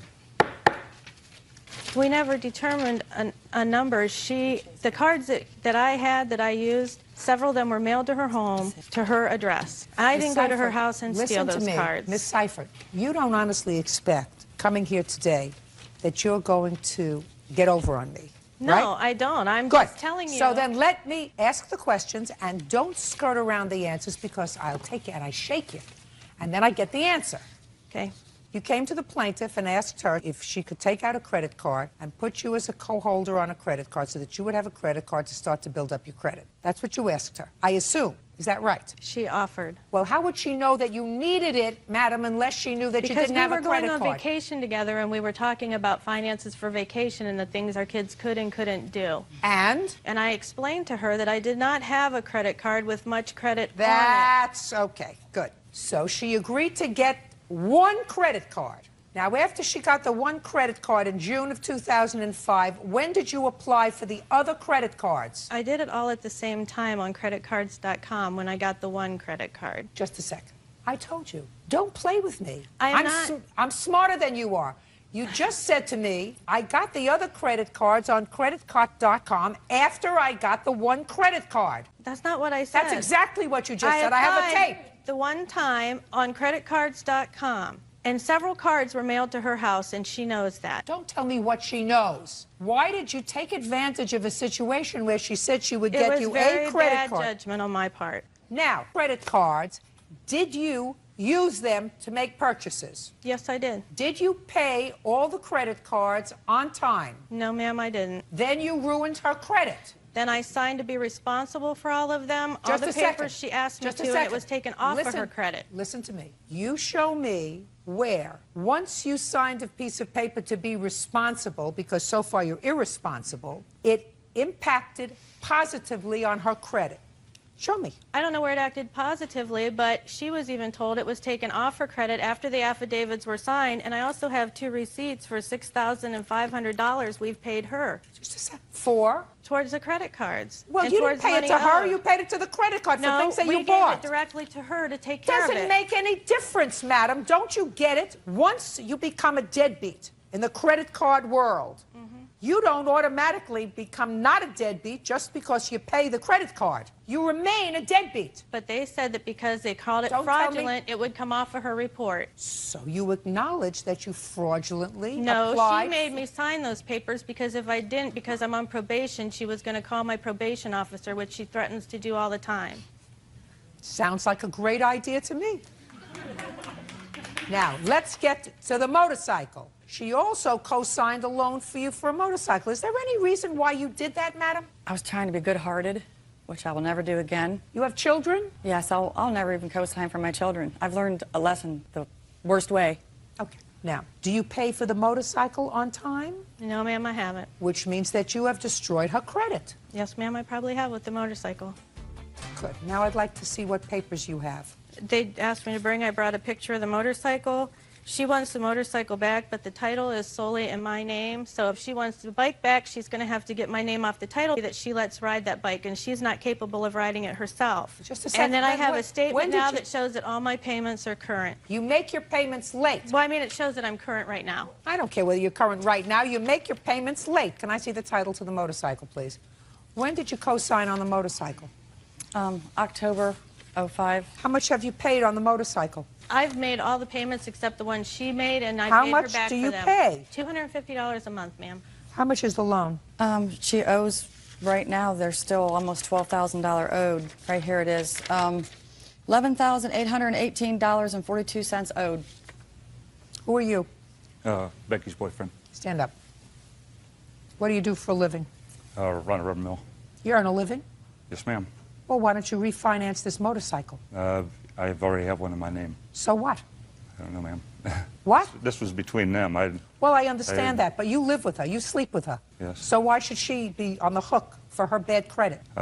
She was having trouble with her credit way before us. I'm asking you a question. I just said to you, she sleeps with you, you live with her. Why don't you, the two of you, refinance this motorcycle and get it out of her name? I've got too much in my name right now with my house, my cars, and my motorcycles, so... Your motorcycles? I have 2 motorcycles, yes.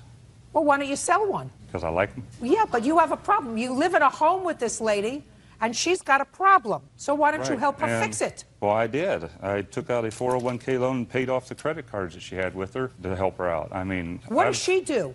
Huh? What do you mean, huh? What does she do? What does she do? Yeah, what does she do? As far as? As far as a livelihood.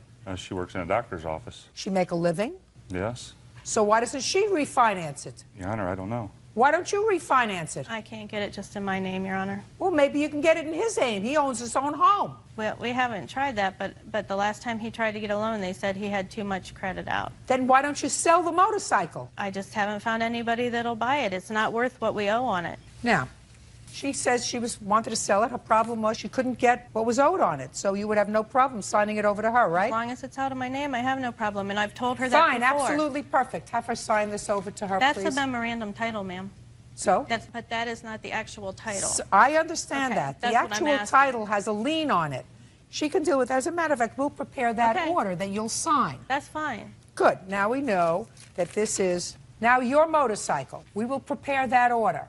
Now you're suing her for $3,000 because in addition to the return of the value of the motorcycle, you want damages for ruining your credit, right? Yes. And hopefully the $3,000 that you're suing for that will help compensate you for the loss that you're going to suffer on the motorcycle. Do you understand? Yes. Very good. Judging for the plaintiff, in the addition to the order that this will now be in your name, subject to the lien, judging for the plaintiff in the amount of $3,000. That's all. Thank you. 25-year-old Leah Miller is suing her ex-roommate, 21-year-old waitress Angelica Simpson, for her share of the furniture purchased for their apartment. Miss Miller, you and Miss Simpson were friends and roommates for a while. You claimed that when she moved out, she took half the furniture in the apartment that you had both purchased on a credit card. Correct. You're stuck with the credit card, and she took half the furniture. Correct. Ms. Simpson says she did not take half the furniture. Correct. She only took a bed. A bedroom set. Bed. And she left items there that are worth far more than the bed that she took. Now, when did you move in together? February of 2005. Was it a one-year lease? It was actually 15 months. And when did you move out? I left the last weekend in January. And that was by agreement? Correct. When did you purchase the furniture? February of 2005. What did you purchase? She purchased a bedroom set. I purchased a bedroom set. When you say she purchased a bedroom set and you purchased one, were they purchased on 2 different credit cards or 1 credit card? No, they did a joint account for both of us. So we were both liable for it. Okay. Continue. I also purchased a living room set, and she purchased her bedroom set, which included a bed, a dresser, an end table, a mattress. I purchased the same thing, plus a living room set, which included a couch, a coffee table, an ottoman, and a love seat. Okay, go ahead. One night, I came home, and I saw her and her friends playing quarters on my brand new coffee table. I confronted her about it. When you say you purchased the living room furniture, yes, were you jointly paying the bill with her? We had separated her cost from my cost, and we came up with an agreement that she would pay me $60 a month for her portion, and then I would pay the rest. She only has responsibility for the bedroom furniture. Correct. And that's all that you're suing for. Well, also, as the time went on, as we were living together, I found things missing from my room. I don't care about things missing from your room. Well, I had to purchase a lock to put on there, and I came home with her playing games on my... Listen to me. I don't care if you had to put a lock on your room. I read it. You had to put a lock on your room for $2? It was actually 15. Yeah. In the scheme of things, you're talking about nothing. Well, I had things missing from my room. Shirts, underwear I had missing from my room. Good. I'm not bothering with that. Yeah. Okay. You had other people living there, other people staying there, other people staying over.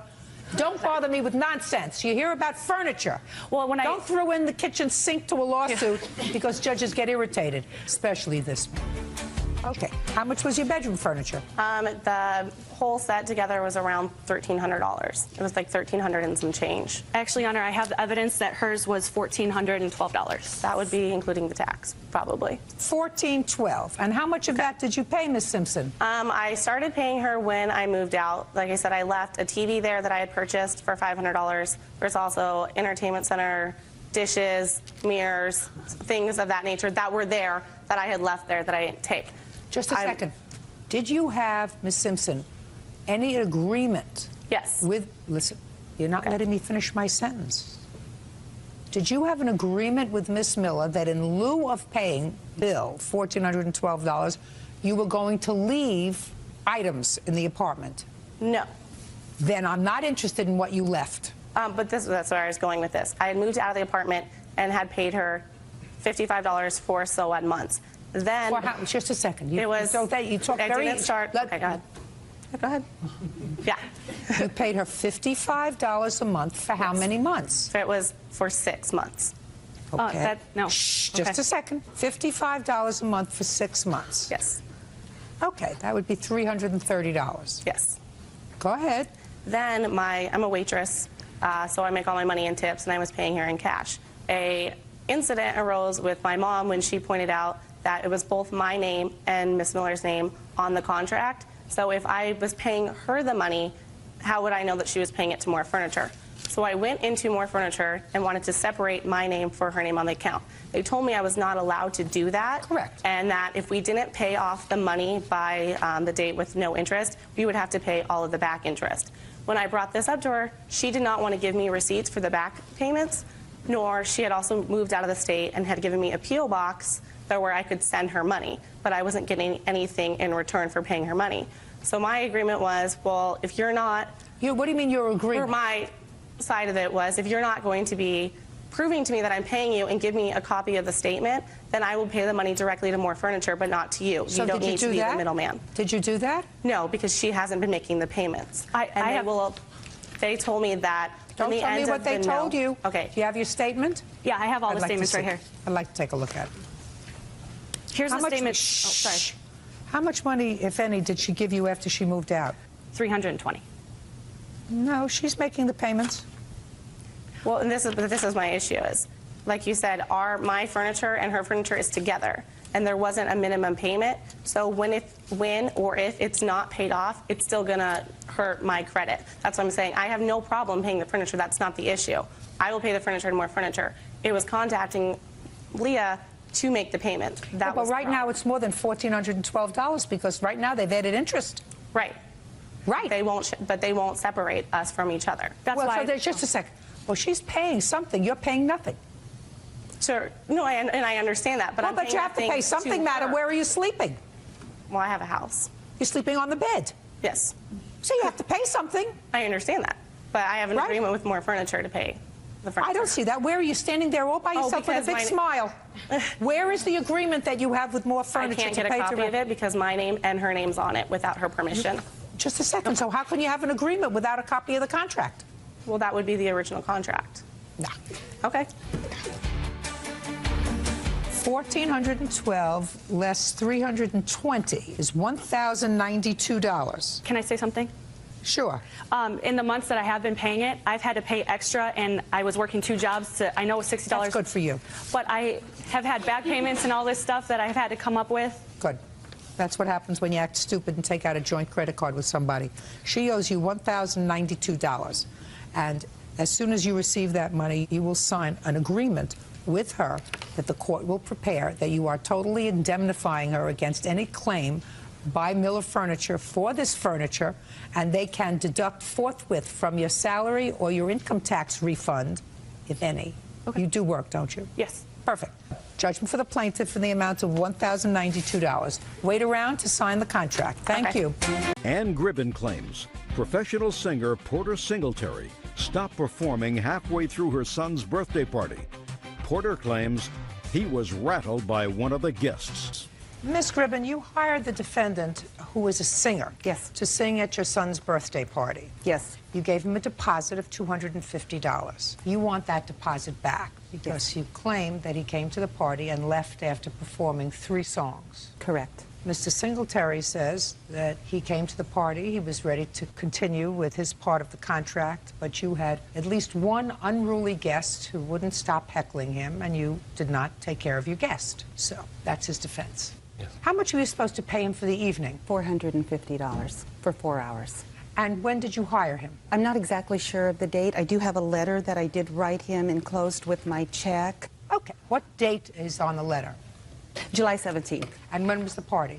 18th of August. How far do you live from the Gribben home, sir? Oh, 15 minutes. And tell me what happened when you got there. I brought my equipment in. What equipment did you bring? Sound equipment, PA equipment. And you set up? And I set up. What time did you arrive, sir? I got there at about 10 minutes to 7. You were due there at 7? I was supposed to start at 7:30. Okay, great. And I actually started at 7:20 because there were guests there. Okay, keep going. So I started singing at about 7:20, doing everything basically that they've always heard me sing in the past at other events. It was about 8:10, still singing. They informed me that the son was going to arrive. When the son was to arrive, I was to stop the music and we're going to sing happy birthday to him. So we went ahead and we stopped the music. He came in at about 8:20.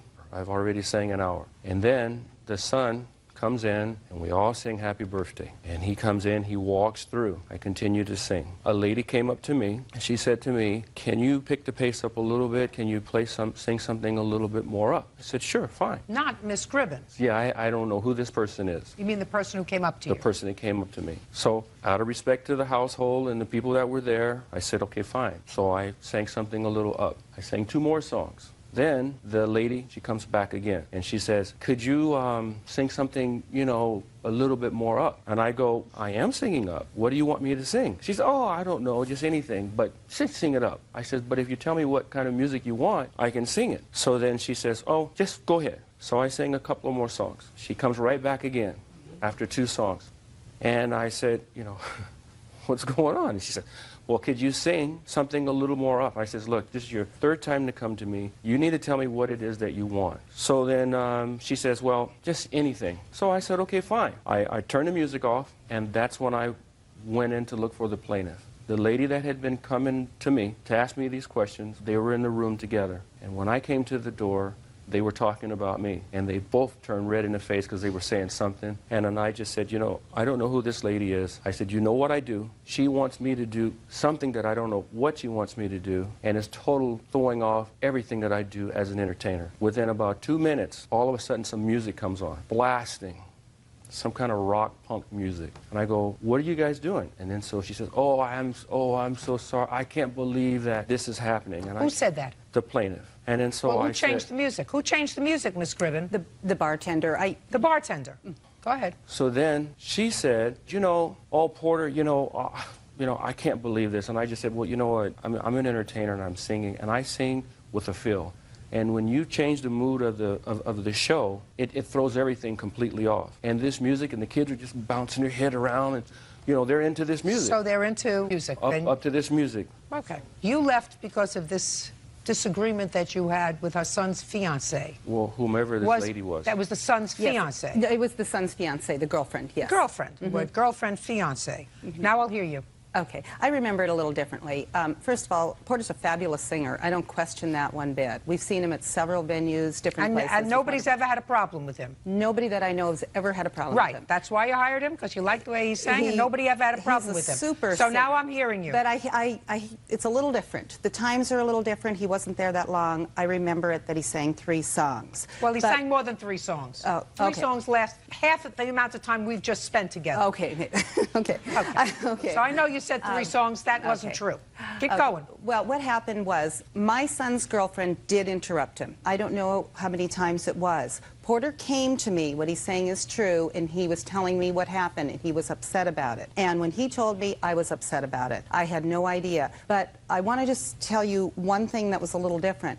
Porter was going to come that day with a DJ. And what happened was two things. He was going to come at 1 o'clock that day, and we were going to go over the song list. But it was his birthday that day, and he called me and said his family was taking him out to lunch. Would it be all right if he didn't come? I said, yes, it's fine. We'll see you tonight. Okay. And then when he got there, I said, where's the DJ? You mean you thought you were going to get a singer and a DJ for $450? Right, well, what planet do you live on? I'm sorry, not a DJ. I'm sorry, DJ equipment. I'm sorry, okay. not a DJ. I'm sorry. So you had entertainment for the entire day. He was going to sing and DJ equipment when he wasn't singing. Correct. For $450. Keep going. Okay, but he got his DJ equipment stolen, and I said the reason I'm bringing that up is I said that was no big deal. I mean, he sings beautifully. Let's go. But what happened was when he came to me and told me that my son's girlfriend was had interrupted him, you know, I told him that I would immediately speak with her, and he's telling the truth. When he stopped playing, the bartender turned the music on. So I told Porter, I said, I'll turn it off. I mean, I begged him to stay. I mean, I told him I'd do whatever I could to, What did you say to your son's fiancée? I asked her, I confronted her immediately because she walked in right kind of behind Porter, and I said, what's going on? And what did she say? She says, well, I just wanted him to play something a little different or something a little upbeat. Well, it's not I up said, to her. Oh, absolutely. I said, let me handle this. And what did she say? Oh, okay, you know, but, I mean, I agree that she was rude. But what I told Porter that night, I said, Porter, I mean, you're terrific, and everybody here thinks you are. We want you to stay. I mean, I'll muzzle her. I'll do whatever you want. I mean, it wasn't unruly guests. I mean, it was he has to admit, it was family and friends. Got it. He came to perform in good faith. According to you, you've seen him perform at many other venues. Yes, I did. He's never had a problem. Well, no, not that I know of. If he'd had a problem, you would have known about it if you were there. No, so he's never had a problem. You hired him. He wanted to do a good job. Clearly, something at your son's birthday was so distasteful that he felt as if he was prepared to risk your good offices to say, I'm leaving. I can't work in this kind of environment. You acknowledge that your guest was rude to him. He doesn't have to tolerate somebody being rude to him. You know, it would have been nice if he said, well, I'll suck it up and continue to play, but he doesn't have to tolerate that. He can leave. So the question is, was the time that he spent at your home worth $250, which was your deposit? And it was. He's an entertainer. He entertained. He came to your house. He spent an hour and a half there. He set up. He performed for $250. That's a bargain. He's entitled to $250. So, did your son have a good time at his 30th birthday? We still had a good time, but it was an embarrassing thing. Of course you still had a good time. Well, don't you think he was embarrassed? Yeah, I guess I've seen it a little bit differently, but I mean, I don't deny that he, you know, is not a good singer. I mean, I can't say that. No, he was embarrassed. It's just that we tried to do our best to make it good with him. I mean, I believe that you did. I believe that you said, let me handle it. You yeah, said I did. To your future daughter-in-law, let me handle it. She's still the girlfriend? Ex-girlfriend now. Ah. See what happens? All things work out for the best. How much after the party did she become an ex? Couple months. Couple of months. See how things all work out for the best? We didn't really like her. Probably shouldn't say that. Well, listen, you never know what's going to happen in the future, so got to keep all your options open. But it sounds to me as if he had a good time at his party. He did. Good. I'm glad. He's entitled to his $250. That's all. Thank you. 21-year-old Jennifer Grunwald and her mother, Deborah, are suing Jennifer's former live-in boyfriend, Ryan Thone, for an unpaid loan to get back on his feet and for stealing software from her computer. Miss Grunwald, this used to be your boyfriend, and according to the complaint that I read that is both yours and your mother's, you lived with him for a period of time. When was that? He moved in May of 2005, and then he moved all of his stuff out by the mid-January of 2006. Moved out all of his stuff from an apartment that you shared together? That is correct. Now, according to this complaint, you took out a loan for him. That is correct. And you claim that he hasn't repaid the full amount of the loan, and your mother is here because she says that the two of you paid off that loan together after you broke up. You also claim that he took some software that didn't belong to him when he left. That is correct. I don't know what you're angry about that brings you to court 2 years later, but I'm sure you're going to tell me. When did you take out the loan? I took out the loan in May of 2005. What was it for? To pay off the rest of the loan for his car that he was unable to pay off. What was your car payment, sir? It was $164 a month. I sold my... Shh. How many cars did the two of you have when you lived together? One. Were you both using your car? We were using her car. So when you say you had one car, this car payment was for whose car? My old car. I sold it before I moved in with her. Why did you do that? Because I wouldn't have been able to make payments on my insurance and the car and pay for half of the rent with her. So you sold that car, but you still had a payoff on the loan. Yes. What was the amount of the loan that she co-signed for? I don't know what the amount was because she took some money out for herself too to pay off credit cards. That, Your Honor, is a lie. Well, I don't know about that. Let's see what the... Well, this is strictly for the car Let me payment. see. Let me see. That is the exact amount that I had taken out on the loan. Okay, let's see. $1,000. Is that right? And then there was some interest on it, too. The total was $1,081.56. How is that correct when I paid off my bank like $980? The amount she received was $1,000. And how much was the amount you paid off? $986? Yes. Well, then maybe she took out $14 and paid her own bills. That's fine. Now, you then stayed together 8 months after this loan was taken out. Yes. Mr. Thone says that he made payments. It's what he was required to do every month for 9 months. Is that what you're saying, sir? Yes. Who did you give the money to? Her. Your Honor, that's How? a lie. Shh. Did you have a joint checking account? No, we did not. Were you working? Yes, I was. All the time? Yes, I was. Your Honor, that's a lie. If you say it again, I'm going to dismiss your case and you're going to leave. Do you understand? I understand. How much was the rent? Rent was $292.50 a month. And you paid half? Yes, I did. Who did you pay the money to? Paid it to Jen, or else I'd write out the check to her landlord. Okay, so May, first payment is due. June was the very first payment. June 2005 on the 15th was the first payment that was due. Okay. I want you to show me that between June 2005 and December 2006 that you personally paid the loan.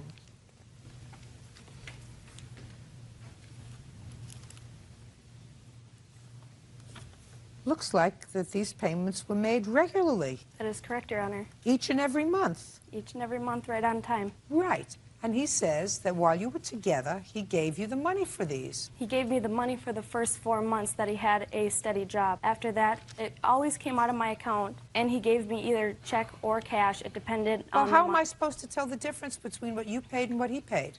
The first payment is due in June. June, July, August, September. October, November, and December. Then he left in December.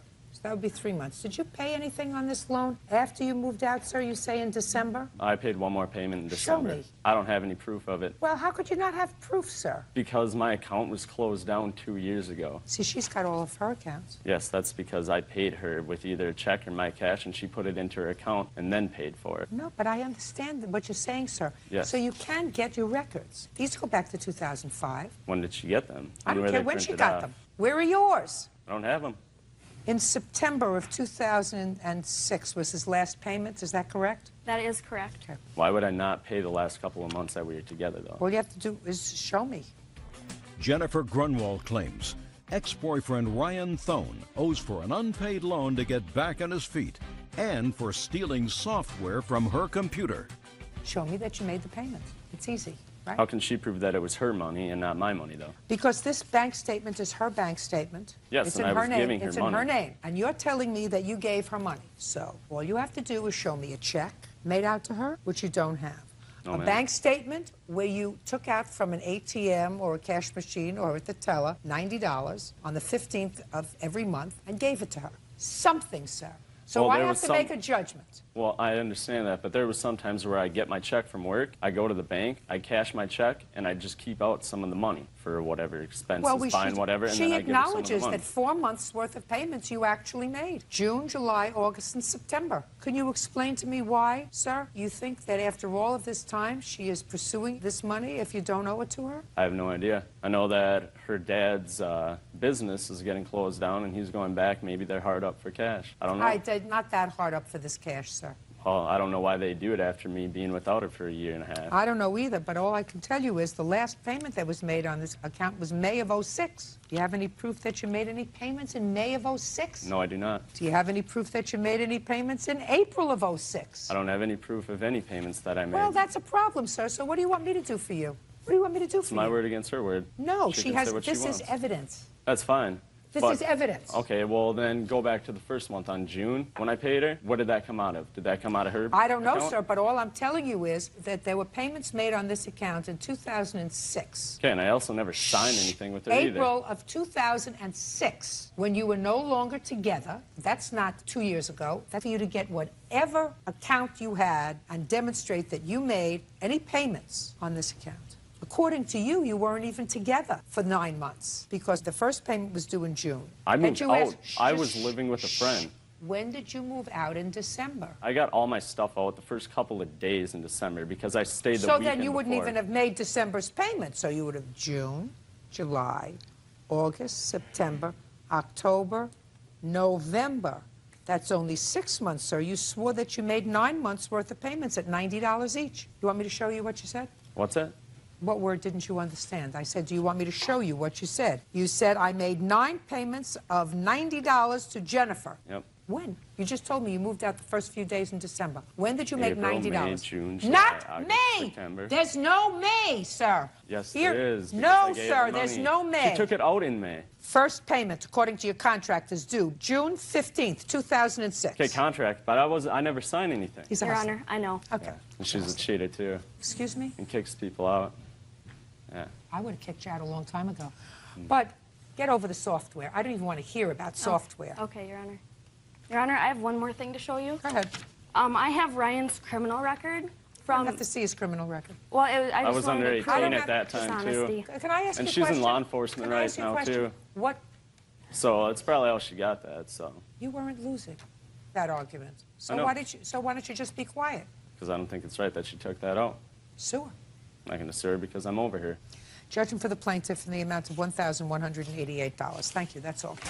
আপনারা যখন একদম খ্যাতির চূড়ান্তে ছিলেন model হিসেবে এবং আপনারা লাক্সের বিজ্ঞাপন করেছিলেন, আপনারা সেই সময়ের 4 জন শীর্ষ তারকা শমিকা আয়াসা, বিপাশা হায়াত, আফসানা মিমি এবং আপনি, আপনারা মুম্বাই গিয়েছিলেন একসাথে এবং আমরা শুনেছি যে শুটিং এর বাইরেও আপনারা ঘুরে বেড়াতেন। মানে প্রফেশনাল জেলাসি ছিল না আপনাদের ভেতর? কেন থাকবে? প্রথমত আমি এরা তিনজনই একজন প্রাপ্ত অভিনেত্রী, তখন নাম করা একজন, ওদের ধারে কাছে আমি নাই। আমি একজন নাট্য শিল্পী, আমি একজন মডেল, পাশাপাশি বরাবর হতে হবে তো আমার তাদেরকে হিংসা করার জন্য। তো আমি তখন লন্ডন গেছি 1994-এ একটা অনুষ্ঠানে, স্টেজ শোতে, যেখানে বিবি আপা, তারপরে আমাদের সাদাত আঙ্কেল এনারা ছিলেন। সেটা কি মিস ওয়ার্ল্ডের? হ্যাঁ হ্যাঁ হ্যাঁ, একটা মিস ওয়ার্ল্ডের একটা অনুষ্ঠানে গেছিলাম। ওখানে তোমার লন্ডনের কিছু মেয়েরা মিস ওয়ার্ল্ডেরই, তখন আমি নাচতে গেছিলাম। হ্যাঁ, তো ওখানে আমার মা আমাকে ফোন করে খবর দেয়, আম্মা ভীষণ খুশি যে লাক্স আমাকে প্রপোজ করেছে। তো ওই সময় কিন্তু লাক্স আমি যা পয়সা নিই সেটার থেকেও আমাকে কম প্রপোজ করেছে, কিন্তু আমার মায়ের কথা একটাই যে আমি চাই তুমি লাক্স করো। ফিরে আসার পরে আমি এরকম লাক্স কর, মা গেছে আমার সাথে, খুব খুশি। তো বরাবর করব বিপাশা আপুর সাথে, সৌমি আপুর সাথে, মিমি আপার সাথে, তো প্রশ্নই আসে না। সেই সময় কোনো মজার স্মৃতি আছে? মানে অনেক মজার স্মৃতি আছে। আমি দেখলাম যে একটা ঘোড়ার গাড়ি বোধহয় আপনারা একসাথে, দেখেছো ছবিটা? আমরা সবাই, সৌমির সাথে সৌমির আম্মু গেছে, সৌমি আপুর সাথে সৌমি আপুর আম্মু গেছে, বিপাশা আপুর সাথে নাতাশা আর আন্টি গেছে, আমার সাথে আমার মা। ঠিক আছে, আমরা সারাদিন সব কিছু শুটিং টুটিং শেষ করে আমরা রাতেবেলায় ঘোড়ার গাড়ি করে সব ঘুরতে গেছি। সেটা নিয়ে কত মজার মজার গল্প, মানে এমন জায়গায় ঘোড়া গাড়ি আমাদেরকে নিয়ে গেছে যেখানে মানে কি বলবো। আচ্ছা, একসাথে সিনেমা দেখেছি, তারপরে আমাদের রাকায়েত ভাই, কি সিনেমা সে সময় কিছু সেটা আমার মনে নাই কি সিনেমা দেখেছি, তবে আমি আর নাতার সাথে কাছাকাছি বয়সী, আমরা দুজন সারা দিন রাকায়েত ভাইকে বিরক্ত করেছি। কারণ তখন হলো বম্বেতে আমাদের শুটিং হচ্ছে এসএল ওয়ার্ল্ড ছিল, আমরা তখন অ্যাড দেখি ওটার। আমরা দুজন দুলাভাইকে পাগল করে দিলাম, রাকায়েত ভাই আমাদের দুলাভাই, আমাদেরকে এখন নিয়ে যেতে হবে। তো কি সম্পর্ক এদের সাথে আমার বলো, যে মিমি আপা বললো ওদেরকে নিয়ে যাও সারাদিনের জন্য। আমরা দুইজন, আমি আর নাতাশা, সারাদিন রাকায়েত ভাইকে পাগল করেছি এসএল ওয়ার্ল্ডে গিয়ে। তো আমি কেন তাদের সাথে হিংসা করব, প্রশ্নই আসে না। Professional jealousy.